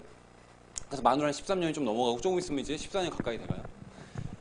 그래서 그 시간 동안 했는데 2100년이 됐을 때 지구가 망하지 않고 회사가 망하지 않고 만약에 내가 만든 유통망이 살아있다면 저는 세상에 없겠지만 100세가 훌쩍 넘으니까 살아있다면은 그때 무슨 일을 해낸 거냐면요. 살아있다는 것은 내가 전달했던 사람들, 내가 전했던 사람들이 잘 된 거예요. 이해되시나요? 그러니까 다른 사람들의 삶을 바꿔놨을 수 있는 가능성이 큰 거예요. 그 결과 제 가문도 바뀌겠죠. 여러분이 뭘 보셔야 되냐면 2019년도에 만났을 때 2100년으로 보세요. 별 차이 안 나요. 5년 한 거, 10년 한 거 차이 많은 것 같지만 별 차이 안 나요. 실제로 해보면. 2100년이 됐을 때 지구가 살아있고 회사가 살아있고 여러분이 만든 유통망이 살아있다면 여러분은 지금 기회의 사다리가 끊어져 있는 그 세상에 기회가 없다고 하는 사람들한테 기회의 사다리를 제공하는 역할을 할 수도 있는 거예요. 마지막 우리 그룹 사명입니다. 위너풀이라는 그룹은요. 태생을 하고 그리고 나서 어떤 사명을 지금까지 해왔냐면 바른 가치를 바탕으로 선한 부를 이루겠다. 그래서 그냥 어떻게든 돈만 벌 수 있다면 아무거나 다 하겠다가 아니라 바른 가치로 선한 부를 이루겠다. 만약에 바른 가치였는데 안 되면 그냥 이거 부 안 이루겠다 이거예요. 그리고 그렇게 됐을 때 겸허한 사람으로 끊임없이 성장하겠다. 그래서 목에 기부스 들어가는 사람이 아니라 세상에 유익한 사람이 됨으로써 네트워크 마케팅의 역사를 다시 쓰겠다. 마치 옛날에 가수한다 그러면 딱이 맞던 시절 있었잖아요. 지금은 누가 가수한다 그러면 딱이 맞는다 그래요. 엔터테인먼트라고 그러고. 그죠? 어머니들 서로 모셔가려고 그러잖아요. 네트워크 마케팅에 대한 인식을 위너풀이라는 그룹이 정말 이 누스킨에서 탑이 되고 누스킨이 글로벌 넘버원의 네트워크 마케팅 회사가 된다면 거기에 메인인 위너풀이라는 그룹이 이 표준이 될 것이고 위너풀이라는 그룹으로 인해서 네트워크 마케팅에 대한 선입관 이 모든 것들이 정말 대단한 일이네요. 멋진 일이네요. 라는 것을 갖고 할 수 있게끔 그렇게 해나가겠다. 그러면 후진 사람들이 하면 되겠어요? 안 되겠죠? 멋진 사람들로 치워나가겠다라는 것을 갖고 있는 사명을 갖고 하고 있습니다. 제가 왜 그랬을까요? 시간이 너무 많이 그러니까 이거 얘기하지 말고 원래 90분 강의가 맞거든요. 그래서 제가 원래 좀 짧게 했었는데 오늘 좀 너무 잘 들으셔가지고 원래대로 했네요. 그래서 한 85분 했고요. 그러니까 한 15분 쉬었다가 그 두 번째 강의는 대신에 제가 좀 짧게 하겠습니다. 그래서 15분 후에 3시 15분에 두 번째 강의 진행하도록 하겠습니다. 감사합니다.